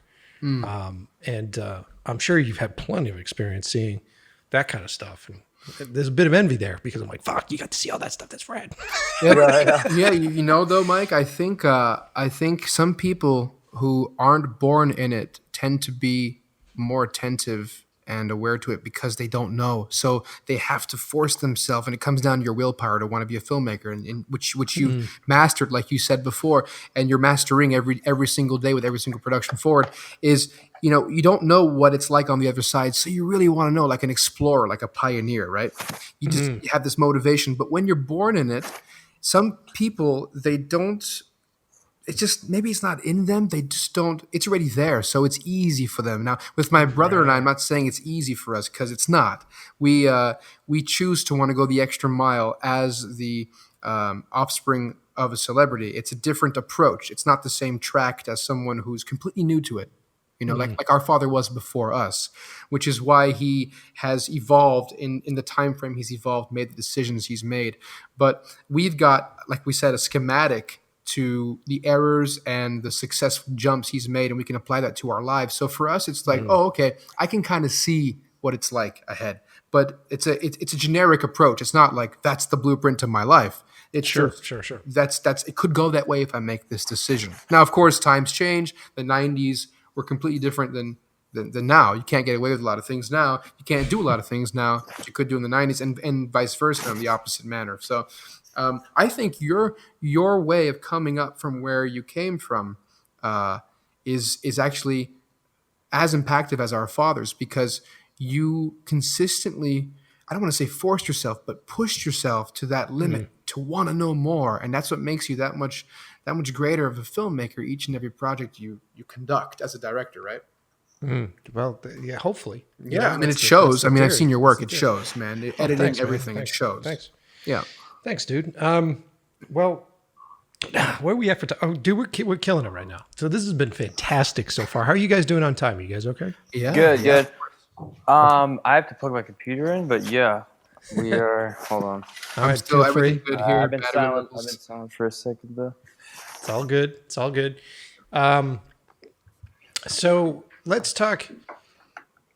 So it must have been, I don't think I asked this question yet, but it must have been fascinating dealing with being in a household, especially you, Kris, being in a household with two like fit individuals. Like, I don't imagine the cupboard was full of like Pop-Tarts and you guys were eating McDonald's twice a week. Fitness is a big part of my life, and hence the question and the interest. My brother and I train almost every day together, and it comes down from subconscious feeding, be in shape, stay in shape, eat healthy. But our father, I mean, he's been training me in the arts in martial arts since I was about 5 or 7 years old. It's crazy.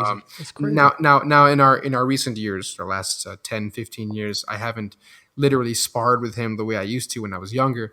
But and also the age difference, and now it's harder for him and easier for me. And the sparring is more of like a stretching technique, or here, let me show you how to do this while we're on set.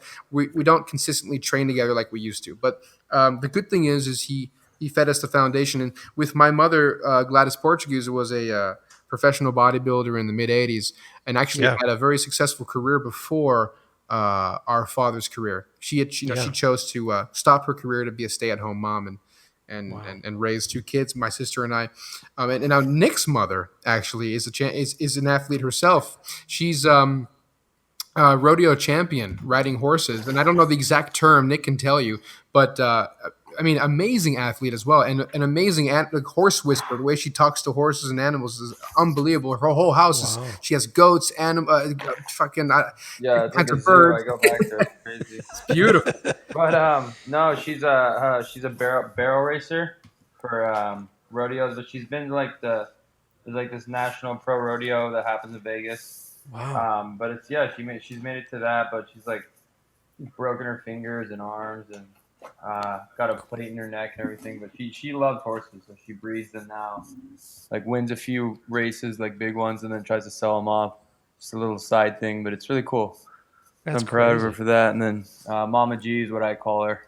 Gladys is amazing mom though too, and we have a great relationship as well. Even though she's not technically, my biological mom, but it's great. Yeah. Absolutely. Yeah. I've had so many memories in the 90s with Nic's mom. So many great memories. I remember I had my first Johnny Rockets milkshake with Darcy, and she took me one day. I think we left a meeting with our father. He was at a meeting. We went to go visit him, and she's like, "You want a milkshake?" And I said, "Yeah." And so we sped with her Range Rover. She had this very fast Range Rover, I remember, and we sped down Ventura Boulevard to go to Johnny Rockets before they closed, and we were the last people in there having a milkshake.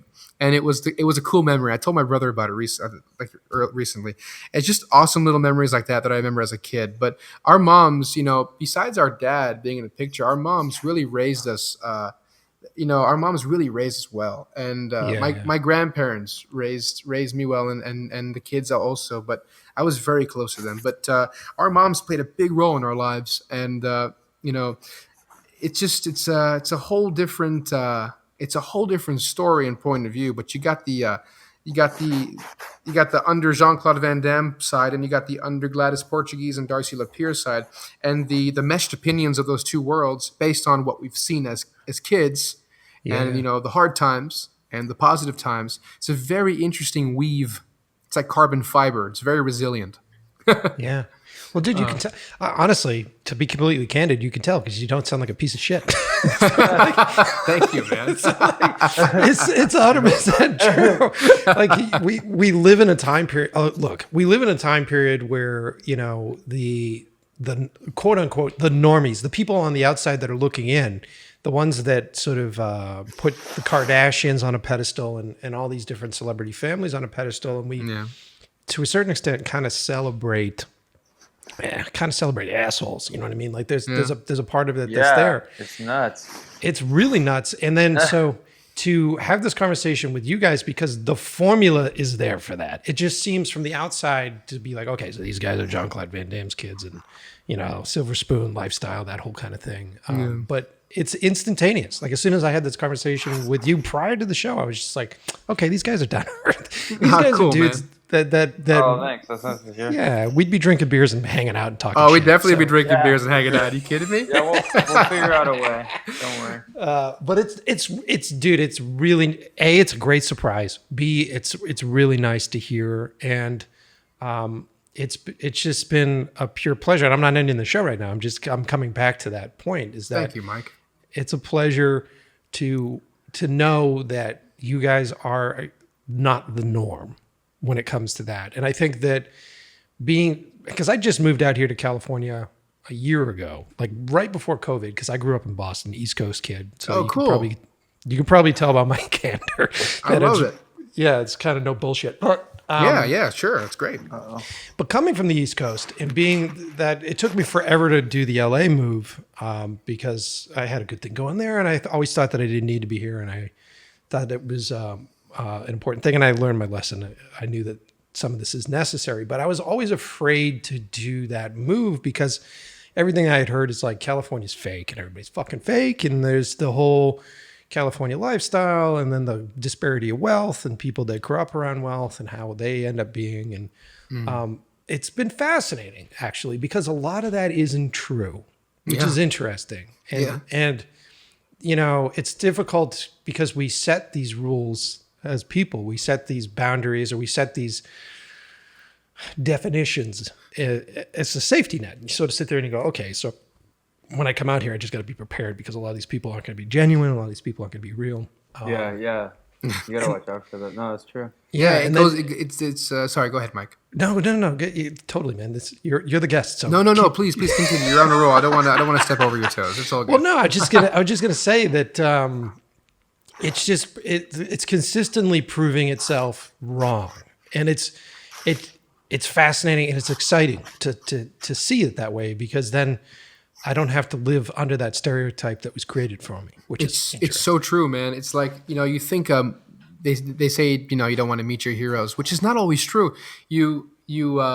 For me, for example, I'm a huge fan of Keanu Reeves, and I'd love to meet him one day. And I've had all these chances to meet him, but I never somehow had to do something else. And I received a photo from my friend with him. And I'm like, you got to be kidding me. Like, stuff like that. Like on my bike, racing through going fast through LA to get to a meeting to my agent or something. I've seen him on a bike as well. So they say never meet your heroes, but sometimes you got to filter out all the bullshit of the people that represent these people. And before you know it, you're in a bar somewhere at a restaurant and you're conversing with, let's just use Keanu Reeves as an example, and he's the coolest guy. Apparently he's the coolest guy, and you can confirm that. And you don't have to deal with his agent, or he doesn't want to talk right now, or he doesn't want people who speak for you because they don't have self-worth to be able to say, hey, you know what, let me try to set something up. Let me try to just be a human here and connect two cool people because you seem cool. I think the guy I represent would like you. No, it's all about like, well, then what am I getting out of it? And LA's got a lot of that crap, but you gotta like you're doing, Mike. You made the move. You gotta filter all the crap out, and you gotta know yourself enough to be able to plow through the bullshit because it's thick, man. Yeah, it seems that way. It definitely does, and it seems like this business has got like two different types of folks. You get the folks that are the commodity, right? You got the folks that know how to create something that people want to see, that know how to fucking kick high, whatever the fuck it is. And then you have the folks that surround themselves around that commodity and they make a career at speaking for that commodity. And it's this interesting, because we see it, I've seen it with music videos for years and directing music videos for like the Wu-Tang Clan and being able to hang out with people that you consider heroes. And there have been a few times where I've hung out with someone that was a hero that sucked. And you're just like, God damn it. Why? This is ruining your entire catalog for me. This is ruining everything for me. Why did I fucking do this? It's a bummer. And once you have one or two of those experiences, you become really afraid of it. And so there have been times where it's like, I don't know if I want to meet this person because I really like them right now. But it's been surprising, I guess. Well, long story short, long diatribe, whatever the fuck that was. It's been surprising. No, but it's true. You're so right. It's and it'll always be surprising each and every day. It's so funny how something so simple can become so successful. Like Star Wars, for example, started on a napkin in a diner, apparently. And now look, right? So, I mean, anything can go anywhere. It just depends on how you represent yourself and how you do your walk. Because it's better to wait 10 more years, or not wait, to work hard for 10 more years than to be successful fast but have substance that'll die out sooner. Yeah, totally. Totally. You see that with music is a great comparison here. You see that with younger musicians, right? Like if you're a hot topic, right? You're a 19-year-old, 18-year-old musician that comes out of the basement somewhere and the label decides that you're going to be the next big fucking thing and your album comes out and it's massive. You know what I mean? How do you follow that up? How do you actually continue, like you were saying before, keep the bar where it's supposed to be and then do, 8 more kicks in this fucking movie? Like, how do you continue to maintain that, especially if you get in when you're so young? And our business is a business of telling stories. Our business is the business of conveying experience. And so if you don't have that experience, or if you get put into a sheltered thing, like if you look at Metallica, right? Metallica kicked fucking ass when they first came out. They were angry. They were frustrated. They knew how to create a rabid fucking army. I think they called their fans an army for years.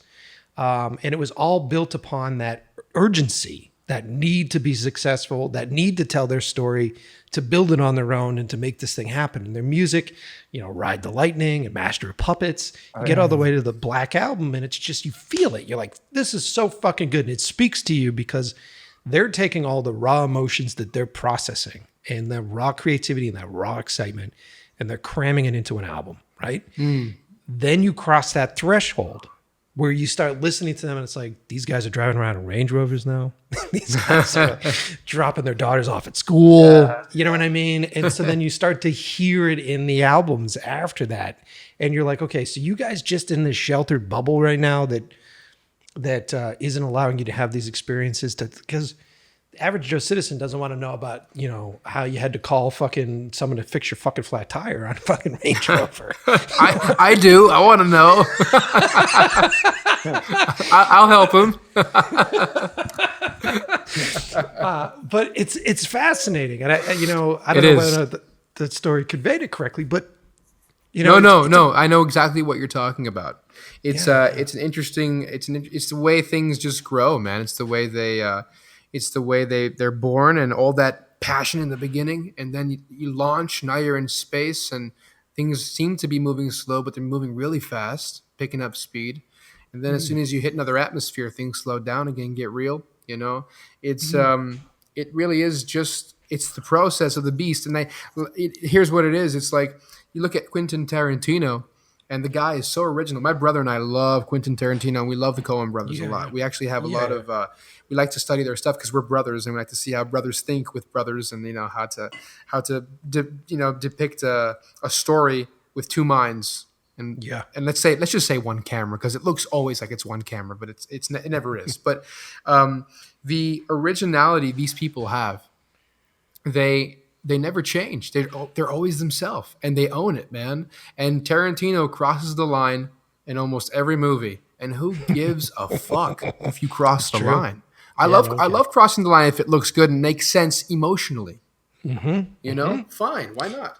Well, dude, because, okay, this is another interesting little thing as directors.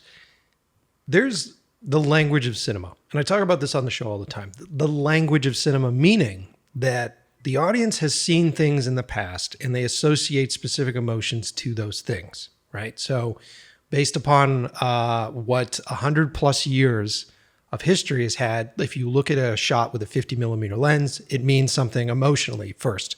And if you do a dolly push in from a low angle, that means something emotionally first, just because that language has been established with other films. Now, I think a lot of people look at that as rules, and they go, well, the rule is if you're going to do it this way, and if you're going to do coverage for a scene, you need to get close up, wide. That's the rule. And it's like, okay, you can look at it that way, or you can read the room. So with language and with what you say, you may break the rule. You may say the wrong fucking thing because you intentionally want that audience reaction. And that's the mode. So I think the danger is that a lot of folks will, at least back in my day, because now it's all YouTube, but back in my day when you went to film school, you'd read the books and you'd study the rules, and you'd have a film professor that was like, here are the rules. You got to do this, you got to do this, you got to do this. And there are certain rhythms that make sense, like block, light, shoot, right? That makes sense because it's just going to save your day. You don't want to break that fucking rule because it's just going to change your schedule. But if you're looking at how to do coverage and crossing the line, I've worked with directors and filmmakers and editors that are like, you can't fucking do that. And I go, yes, I can. And I'm doing it because I want your reaction. I want you to be fucking frustrated with it. And that's why I'm doing it. And that's going to fuel the next series of shots or the next series of scenes, is that mindset that I'm putting you in. So if you're fucking confused here, cool. That's important. You're supposed to be. And I think that transcends into how films are shot right now. So like, because this is such a diatribe, but because our business is so controlled by manufacturers right now, where it's like, what camera do you use? What's the edit system that you use? And you're not a real filmmaker unless you're shooting with this or doing that. And so it's become so very technical based for a lot of young filmmakers, where they're like, you got to shoot it this way. It has to be stabilized. You got to get rid of this. You got to do that. And what they're doing is they're not really paying attention to the language of cinema, and they're following the instruction manual for the fucking gear. And so then your films just feel really pasteurized. And so I don't know if you guys have noticed this, but a lot of the stuff all feels the same right now, or it feels like a distillation of like a really good thing, like Fincher. Like, how many fucking directors out there want to be David Fincher, right? But they're not fucking David Fincher. You know what I mean? It's like, they're like, how many Netflix shows? Like Dark wants to be a Fincher show. Like, this totally does. Yeah. It's not David Fincher, because Fincher doesn't have rules. Fincher has his brain. He has that fucking filter that he's processing everything through. And no matter how hard you try, and if you get hired to direct the second Girl with the Dragon Tattoo because your stuff looks like David Fincher, it doesn't end up being his work, because he doesn't have fucking rules. He has his brain. He's not trying to recreate something else.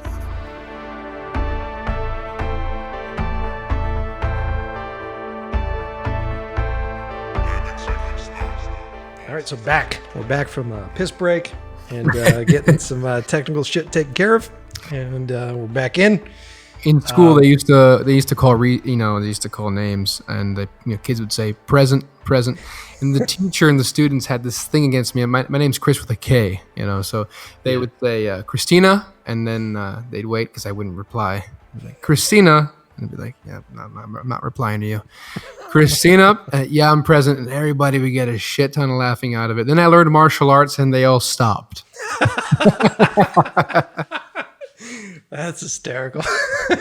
Because Mike's like, "Hey, present, everybody here." I guess I had to tell you some past history, some trauma that I just triggered. Oh my god, I love it, brother. It's great. Are you kidding me? Oh my god, it shapes who I am now. Yeah, dude. With everybody, like, I've referenced it on a few episodes of the show, but we did a show that was really good with a musician, a guy that I love, Big Black Delta. Love this guy. And, yes. And we did an episode where he had a really good point, where he was talking about, I'm going to fuck this up, and Liam, you can always correct me, but he was talking about how when we're younger, we have experiences that we go through. We have situations in which we're either have to stick up for ourselves, or we have to sort of process some trauma in our lives, and we create something within ourselves to do that. We create, whether it's a comfort or whether it's a system of doing things in order to get our way through it. And what happens is, a byproduct, because it sort of hits us at our adolescence or at our preteens, in that age period, it sort of sticks with us. And so we sort of keep this thing, at least I did, you keep this thing in, which is the way you process it, where it's like, I'm an outsider. I'm an outsider because I never really could fit in, and this is how I do stuff, and I'm an outsider. And so then you start processing the stuff that happens in your life that way. And then as we get older, we experience a stress, we experience a trigger, and that comfort, that inner voice, he called it his like inner bro or something like that, comes out, and it's like, yo, it's ready to step forward and go, fuck them, because they don't know. And you hit this point as an adult where you have to turn to that person and go, look, I appreciate that you're there, but I don't need you anymore. And it's this interesting moment that he had on show. Did I fuck that up, Liam? Was that right? You got like 75% of the way there, and that's what counts. Fantastic. You got the tone of it, man. You got the tone of it. All right. Well, okay, good. Don't listen to your inner voice, people. Listen to the episode with Big Black Delta to hear what he actually said. There it is. Okay, good. Oh, good, that's great. I love it. Great. You guys have a good camaraderie. Yeah, he shits on me and then gives me a softball every now and then. That's the inner voice right there, man. I love it. But it was relevant to what we were saying. So yes. Yeah. Absolutely. It's good to use past experiences as a force that can give you an oomph, but don't let it consume you. It's good to recycle that fuel into a positive fuel for the evolved version of what you once who you once were. You know what I mean?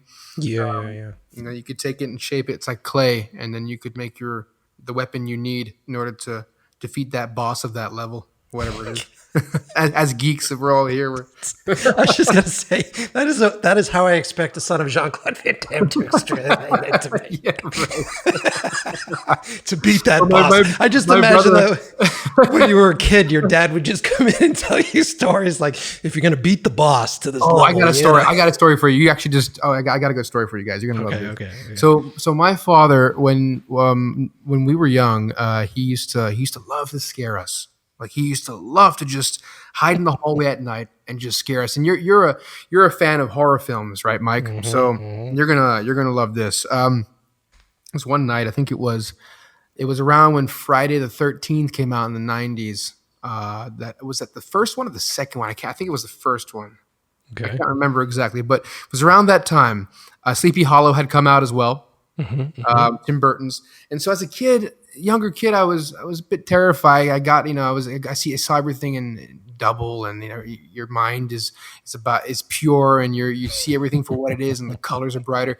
And all those sharp teeth on who played Sleepy Hollow before his head was cut off? Was it Christopher Walken? Yeah. And you see that face, and you're like, oh my God, And so I was in my bedroom.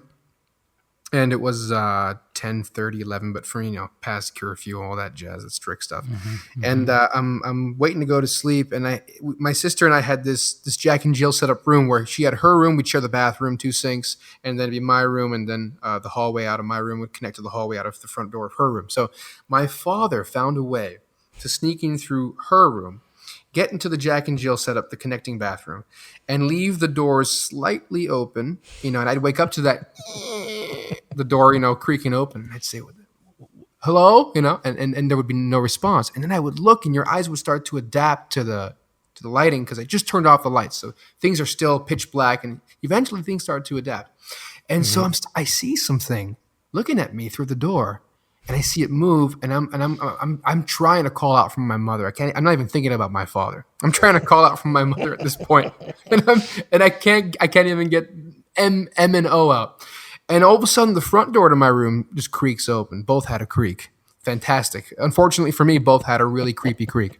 So the front door creaks open, and there's a sliding glass mirror there, and I can see something. And my father dressed up with like pillows in his back and shit. And he looks massive, because as a kid, first of all, your dad is big to you, and at the same time, he has all of his muscle. And on top of that, he's packing himself with pillows. And he's wearing this, what looks like burnt mask with like the hat from the guy from I Know What You Did Last Summer. It looks fucking gargoyle looking at me, and it's going from the front door, and I can hear him walking and doing this sound going to my sister's room, and she sleeps like a rock. She's not hearing anything. And he's looking at me from door to door. And this goes on for like 15 minutes. 15 minutes, which felt like a lifetime. And so at one point, he runs away, and I get up, and I make the dash from my parents' room, and I bang on the door. Somehow, I don't know how he did it. He got back to his room, undressed. I didn't see anything. I didn't see the mask. I didn't see the clothes. And he answered the door, and he was like, "What's going on? What's going on? I'll show you. I'll kill the monster." And he goes into the room and breaks down, and he goes under my bed. It's like, "Where is it? I'll kill him." Like trying to make me feel like he's the hero. And 2-3 years later, as I grew up, I found that it was him. And you gotta be kidding me, man. So he distilled this suspenseful film creative mindset into us when we were kids by just like chasing us down the hallways in hotels and acting like this creature. And that's the part that I really love about my father in so many ways, is that he really made time with his kids to just do those things. And that's what made us who we are as creative people today, plus who we are naturally, and what our mothers distilled into us as well. Sure. But that hybrid was great. And I just had to tell you that, because what you said reminded me of that story. Dude, it's great, man. In those moments, that's when you feel lucky, right? That's when you feel lucky that you have a parent that spends I wanted to fucking kill him at that time, yeah, of course. But yes, I know what you mean. So now I try to fucking scare him once in a while here and there, but He'll just grip his heart and fall at this point. You gotta be I'm afraid he's gonna have a heart attack. I don't want to fuck with him too much. He's been through too much. Dude, it's great, man. Yeah, but like those are the really important things, man. And those are the things that you remember as a kid. I've got plenty of stories like that of my parents scaring us, or me and my mom teaming up and scaring my younger siblings. Like, that's great, dude. Those adventures are great. so fucking like. I got a story. I'll tell a story for it. Like, Please. When we were younger, so I was the oldest. And so my mom did the same thing that your mom did. She essentially decided to be a stay-at-home mom, and that became her job. And completely love and respect her for it because it made us who we are. It really, I feel like amongst all my friends, I'm one of the few that had that opportunity to be raised that way. And I cannot give her more gratitude for it. That was her job, and she did her job 24 hours a day for fucking how many years? Like 20 something years. You know what I mean? God bless. It's beautiful. It's a great thing. So anyway, one of the things that I had with her, because I'm a bit older than the rest of them, was she would have me as her chore person. So I'd be essentially working with her to take care of stuff. And there was one day we were hanging downstairs in the basement in the laundry room. And my dad was refurbishing one side of the basement. He wanted to make it into sort of like a billiard room. So he had a pool table and he was doing a little bar back there. Hey, cool. And my younger brothers and sisters were really small. They were probably 10, 11, like really young. Curly locks, curly hair that would bounce around all the time. And my mother was concerned because my dad was putting in a fridge down there. And she was concerned the kids would go down and get locked in the fridge and suffocate, you know? So she was always really worried by that. And so she would tell them, she's like, don't go into the basement. And she's smart. She'd say to them, don't go down in there. There's a creature that lives Oh my God, great. in the refrigerator. There's a creature that lives in that refrigerator. You don't want to go near it. And so we were down there doing laundry, and my brothers and sisters were outside playing in the backyard, and there was a door that goes into the basement. And we saw them come down and open the door to the basement because you get out where you're not supposed to go. And so my mother and I hide around the corner.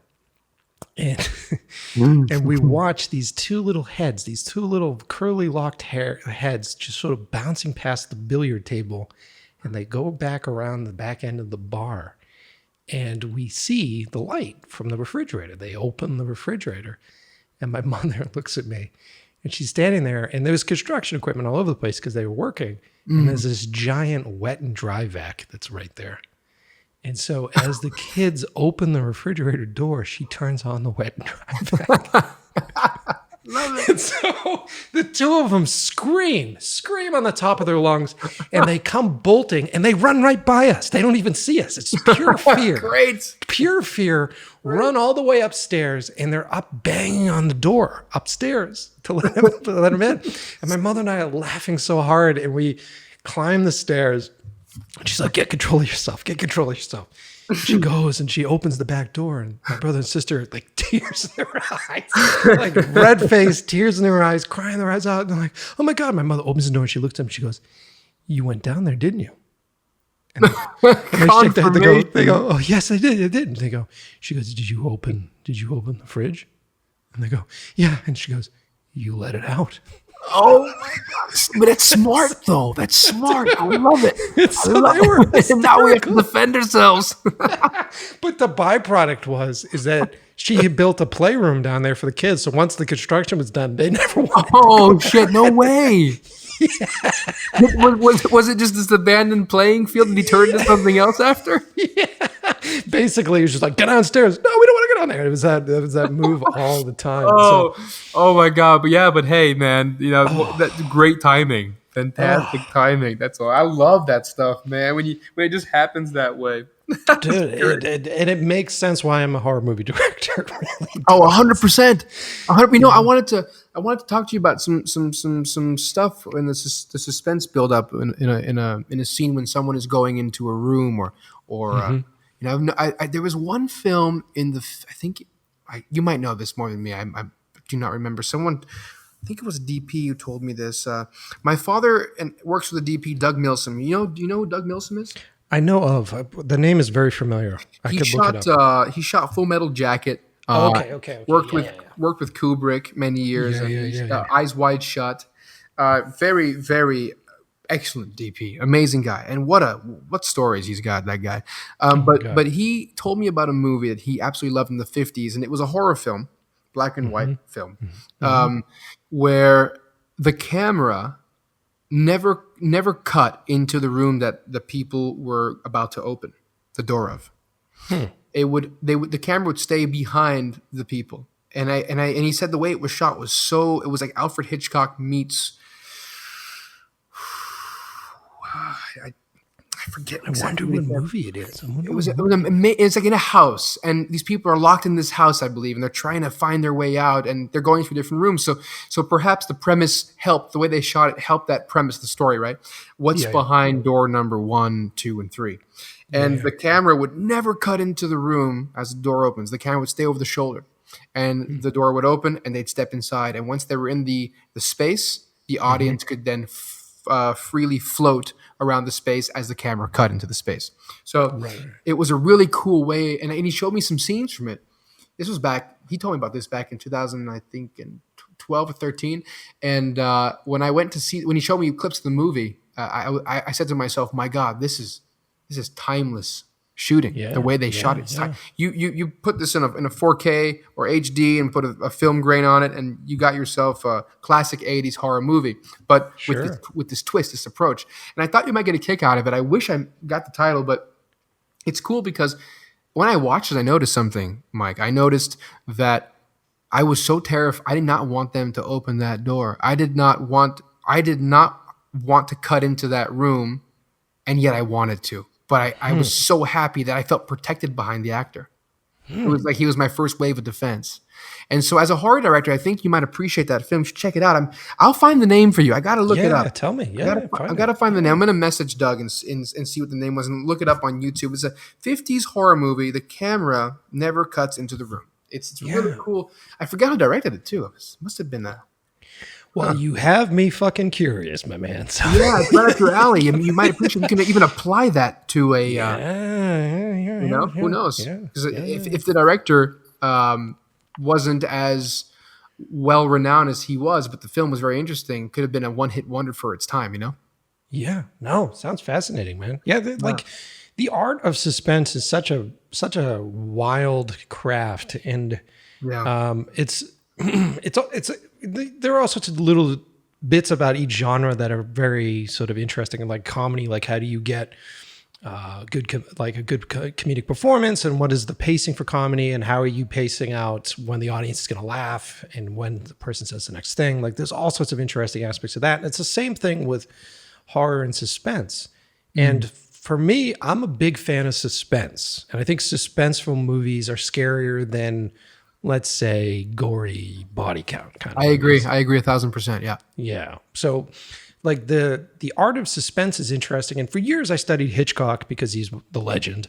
And then went from there and studied all the other greats and Carpenter and all these different folks. And the thing that I find the most interesting about horror movies is that they're still commercially viable, and it's still kind of the only medium where you can set a tone. You can spend time setting a tone.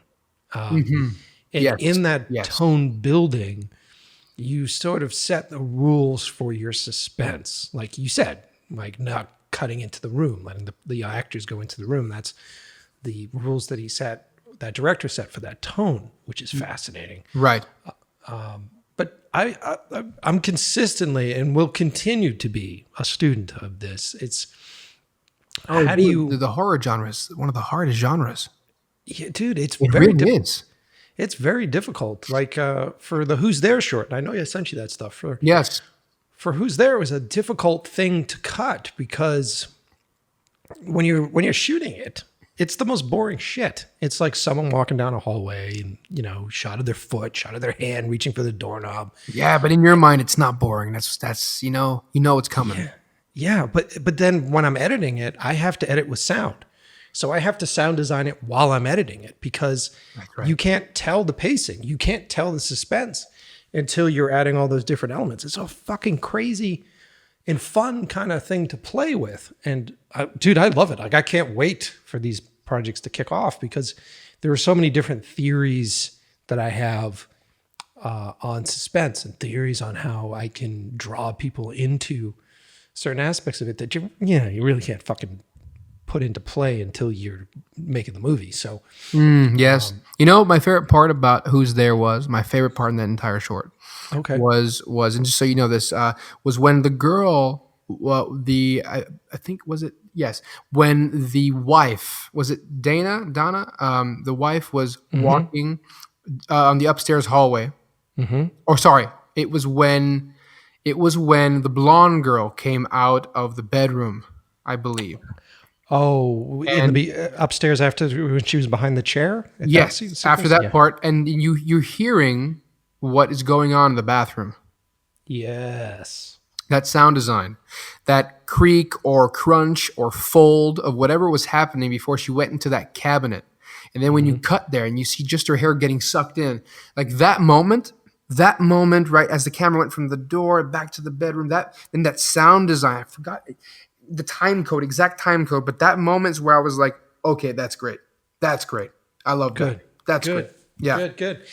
I mean, that was the point that everything's building to. So the rest of the piece is a tension piece. And so it's all essentially building to that point. And then for those of you who haven't seen the short, write to me and ask me to see it. But without giving anything away, I'm so sorry, by the way. I apologize. Dude, you're totally, dude, there are no spoilers here. I'm so sorry, guys. I apologize. I talk during movies. I'm the most I love films, but I talk during them. I'm so fucking annoying. I'm sorry. So, but that whole thing was crafted around that specific beat. And so everything from the fire on the stove to the fire alarm going off to her walking down that hallway. And an interesting fact is that when I had boarded out that hallway sequence where she was going to walk down and open the bathroom door and then go into the bathroom, that was boarded completely differently.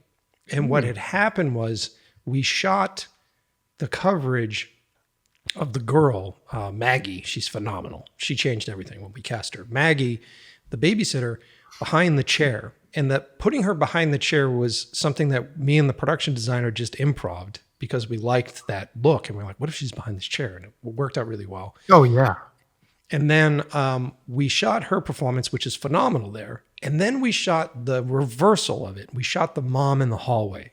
And the mom's reaction to what the babysitter says there and how she reacts to it. She has this moment and she looks down the hallway because she hears a knock. I saw that when we were shooting it on set, and I had a whole other set of coverage of how to get her down the hallway, and I was going to follow her feet, and I was going to do a very specific preconceived way of getting there. And because of how she reacted to it, I changed it to a floating camera perspective, and I changed it much differently. And I remember I stopped the whole shoot and I turned to my AD and I go, look, we need 15 minutes. I know I have a plan. I know I have like 15 shots for this, but I need to just talk to you. I think I figured out something based upon her performance. This is so honest and this is so true. And I was very excited. And I'm like, this is going to make this really great. And we ended up changing that. And we shot it and it was really perfect. And then she goes down and has that breakdown sequence. And then that builds to that moment that you like. That moment, which lasts on screen for, I would say 15 frames, whatever that is. And that's such a powerful moment. And it's powerful because of the build, because of everything that built to it. I'm happy that you responded that well to it, man. Because dude, yeah. And even like the set design, the background, those 4 cabinets or 6 cabinets, one was kind of open. I thought something was going to come out of there. I just, and it was out of focus. It was just so well placed, man. You know what it reminded me of was Lady in Black is it Lady in Black with Daniel Radcliffe? Oh, I haven't seen this. But I've heard of this. My God. Lady in Black, Woman in Black. There's this Woman in Black, I think. Woman in Black. There's one shot in this hallway that they always cut to. This one eerie fucking shot. And it's this long hallway that goes to an overlook that overlooks the foyer of this house. And at the very end of the hallway, and this is not a spoiler alert in any way, it's just it's a suspense building tone, like you were saying. There's this mirror that reflects what's on the other side, but it's broken down. There's just like weird sculpture, I think, in front of it, and then these two very heavy, dusty velvet curtains, and it's just one shot, old wood, dark wood, and the camera just, it's always on it, and it slowly creeps in. Every time they cut back to it, it's closer and closer, and I noticed it the second time I watched it, and I said, my God, what a great subliminal way of approaching the suspense. One shot, and there's a reason why, and I won't tell you, but the way it conveys with the characters later, when things start to become understood and the mystery that Daniel Radcliffe's character has to discover is awesome. I definitely recommend watching it for the build up of the suspense. It's a very suspenseful film in that way. Very suspenseful. Okay, I have to watch it. Yeah, no, dude, we can get nerdy. We can do a whole podcast on this. We can get super nerdy on this shit because it's my pet. Like, this gets me as excited. If you follow me on Instagram, this shit gets me as excited as smoking meats on the barbecue. Oh, dude, that's great. I love it. It's the same level of fucking. There are three things that get me really pumped: really good food, really good prepared food experiences, fucking lighting, like really phenomenal lighting, and then suspense building. Like, those three things you can get me on. We could do a 6-hour fucking podcast. That's a nice trifecta, man. I like it. Mine would be obviously talking films and all this, like we're doing now, because it's coming from the heart and soul. It would be motorcycle talk, because I can talk about two-wheeled machines for ages, and no scooters, please. For those out there who ride scooters, rubber side down, but that's all I'm going to say. I don't ride scooters anymore. And then thirdly, for me, it's the animation world. It's I was a cartoonist for years, and I just love the process of bringing 300 drawings to life, and it literally 15 seconds of work. But it's such a cool process, because you're breaking the space of 2-dimensional values in a 3-dimensional sequence in a 2D world into this 4D environment. It's just such a cool hybrid. And I'm old school. I still do the pages flipping on the disc over here. So dude, it's really cool. We've had a animator on the show. Oh, really? He does oh my God, his name just left my brain. Shane Daring. There you go. That's what. Hey, awesome, man! That's awesome. That's fucking sick. He was phenomenal, and I love. I've been actually trying to beg him to do work for us. I love his work. I think it's really great, and he's very much old school. Because I'm a huge fan of like old school Japanese animation, like the 1990s. Oh, me too, man. Akira, all the way. I just got the. My girlfriend bought me, for the first time in my life, she actually bought me a record player, and so I've been collecting vinyl, and I just got the Akira soundtrack on vinyl. Oh, dude, it's so rad, man. That's awesome. It's so good. I'm a huge Akira fan, and hence the motorcycles in there too. But my God, the storyboards are fucking rad. Dude, they're amazing. Amazing storyboards. And that movie, the animation in that movie and the level of detail is unsurpassed 80s as far as like how they do that shit. 80s gold. That's what that is. It's just absolutely phenomenal. If you go on YouTube and you Google YouTube's the same thing. You go on YouTube and you type in the search bar Akira 2D pencil test. Somewhere in the search, you should find the raw animation. I think there's someone who reposted it, or it was taken down and put back up, but it's the actual rough animation without any color. Awesome. It's beautiful. Dude, I just wrote it down. Yeah, I'm excited. I love that shit.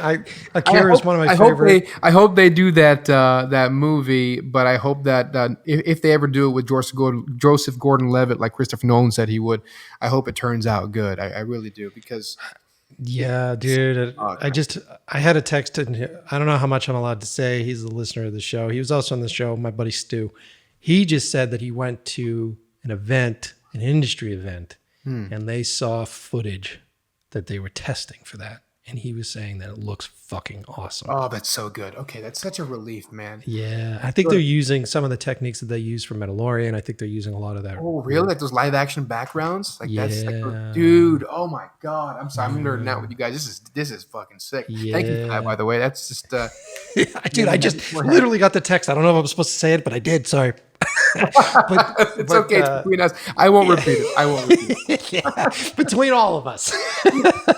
But I hear it looks cool. I don't know if they're still doing it because of COVID right now, but I think Taika was supposed to originally be doing it, and I know that he's been pulled on to the new Thor movie, so I don't know who's directing it. God, all right. I hope they have that same storyboard style. The anime style, the way they set up those shots. They're very hard to. Now with all the anamorphic lenses and shit we can do, it's easier. But man, I really do hope they had that anime style storyboard, film style to it to kind of breed or cross the barrier from the film world into the 2D world and bring that forward would be sick.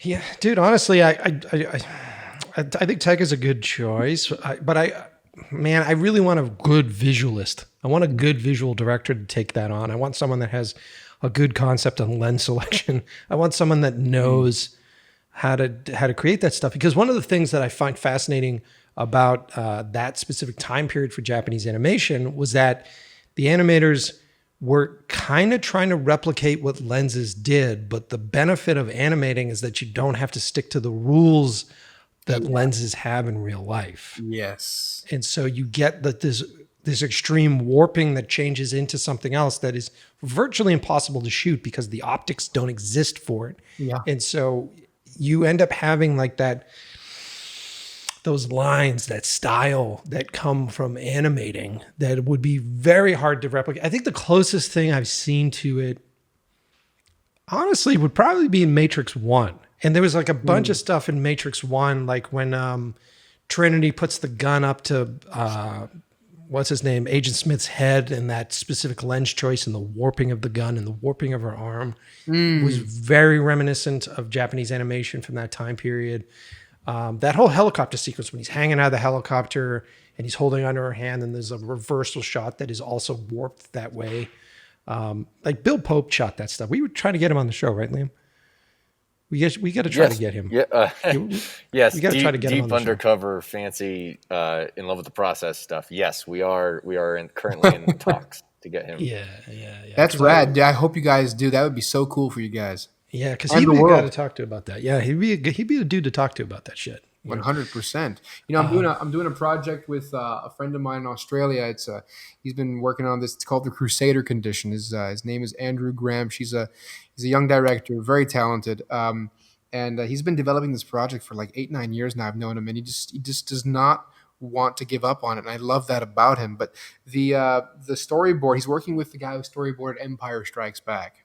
Oh, fucking cool! Oh, man. He's a good friend of his, and I can't remember the guy's name for the life of me. I have the poster behind me. I'll send you a photo. It's The Empire Strikes Back, and on it is a signature from Irvin Kershner. He came to the house in 1997 after the trilogy was released, the re-edited trilogy, and signed this poster for my father. My father wanted it for me instead, and so he's for Christopher, may the force be with you, Irvin Kershner. Oh, that's cool, man. Yeah, that's really cool. But then it's funny how the world works.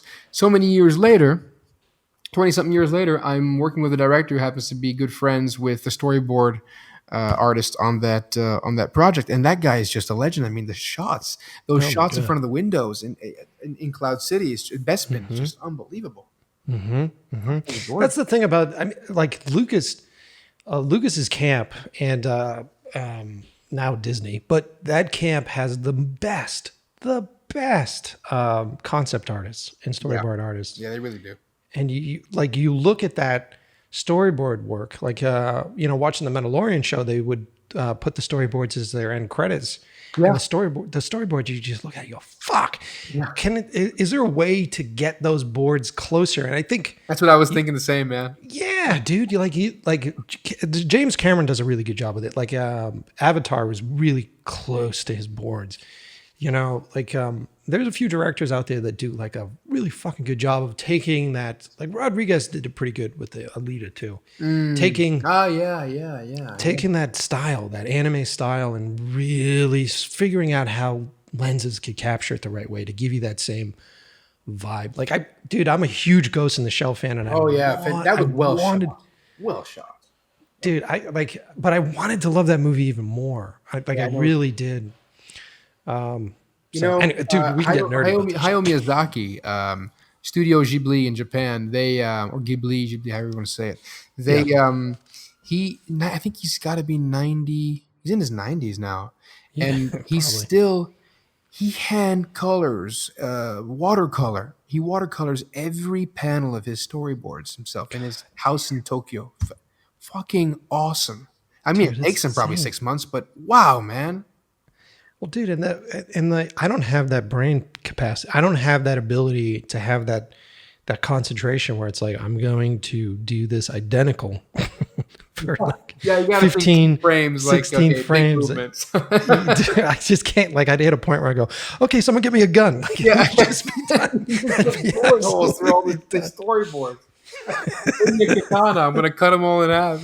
Yeah, dude, I couldn't do it. No, I understand. It's a certain caliber and it's a patience. That's why a team is very important. Yeah, totally. Especially a right-hand guy who knows your vision, Mike. I know you have this. I'm sure you have people that work with you consistently, and they just understand you and they love your vision and they want to bring it to life. Having those people on your team is a blessing.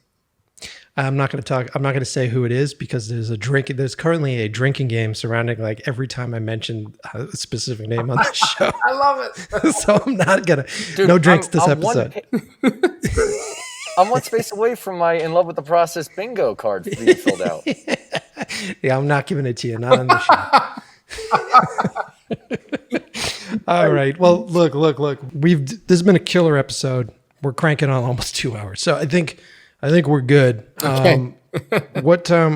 Normally at this part of the show, I asked the guest to give some advice to the listeners of the show. And I'm trying to think of a good way, because of your experience and everything that you've been, let's have fun with it. Like, what? Sure. Being someone that has been on how many sets, right? You've been on over 30 big movie sets, at least, right? Yeah. And so you get to see all the characters that come and go, right? Because you have visitors that come to set, you have people that come to sets, and there are a lot of people that are always like, man, if I could ever be on a movie set, if I can ever go and see it, it'd be amazing. There are people that, spend a lot of money to try to get on sets, whether it's with contests or everything else. That's true. If you had advice with the experience and the people that you've seen coming on to shoots, what would be good set etiquette for someone that was visiting a set, in your opinion?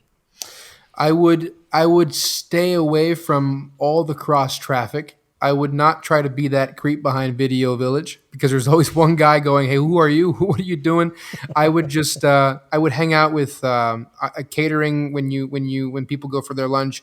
I would try to converse with the DPs and the directors, because these guys are visionaries and they make shit happen. They bring something from the ground up and they carry words, a script, into reality, and that's one of the hardest things you can do.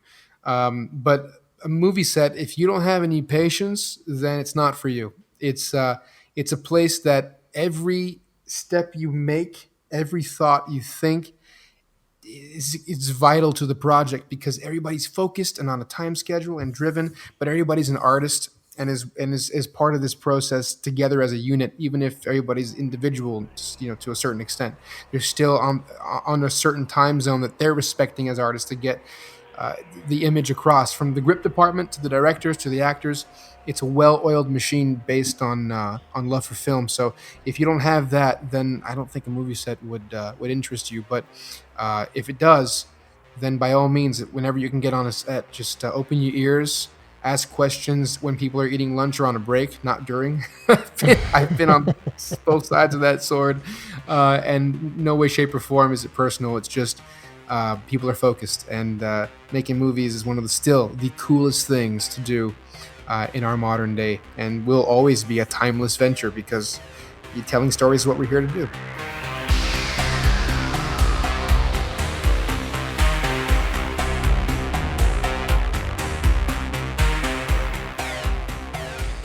So, how was that? I had a fucking blast with those guys, man. They're really cool. I'm very happy that we got to hang out. I'm very happy that we got to talk. And man, there's so many parallels between how they came up and how I came up. Sure, they have a lot of differences. They got a lot of different access, a lot of different places to go, but does it make their life better than mine? I don't know. Opportunity is one thing, and situations are one thing too, but we're all kind of the same. We all kind of deal with the same shit. You know? How do I keep my parents happy? Do my parents like me? Do my parents not like me? What am I doing with my life? Am I figuring this shit out? You know, we're all going through the same shit, no matter what color we are, no matter where we come from. We all want the same things, right? Be happy, eat food, have sex, right?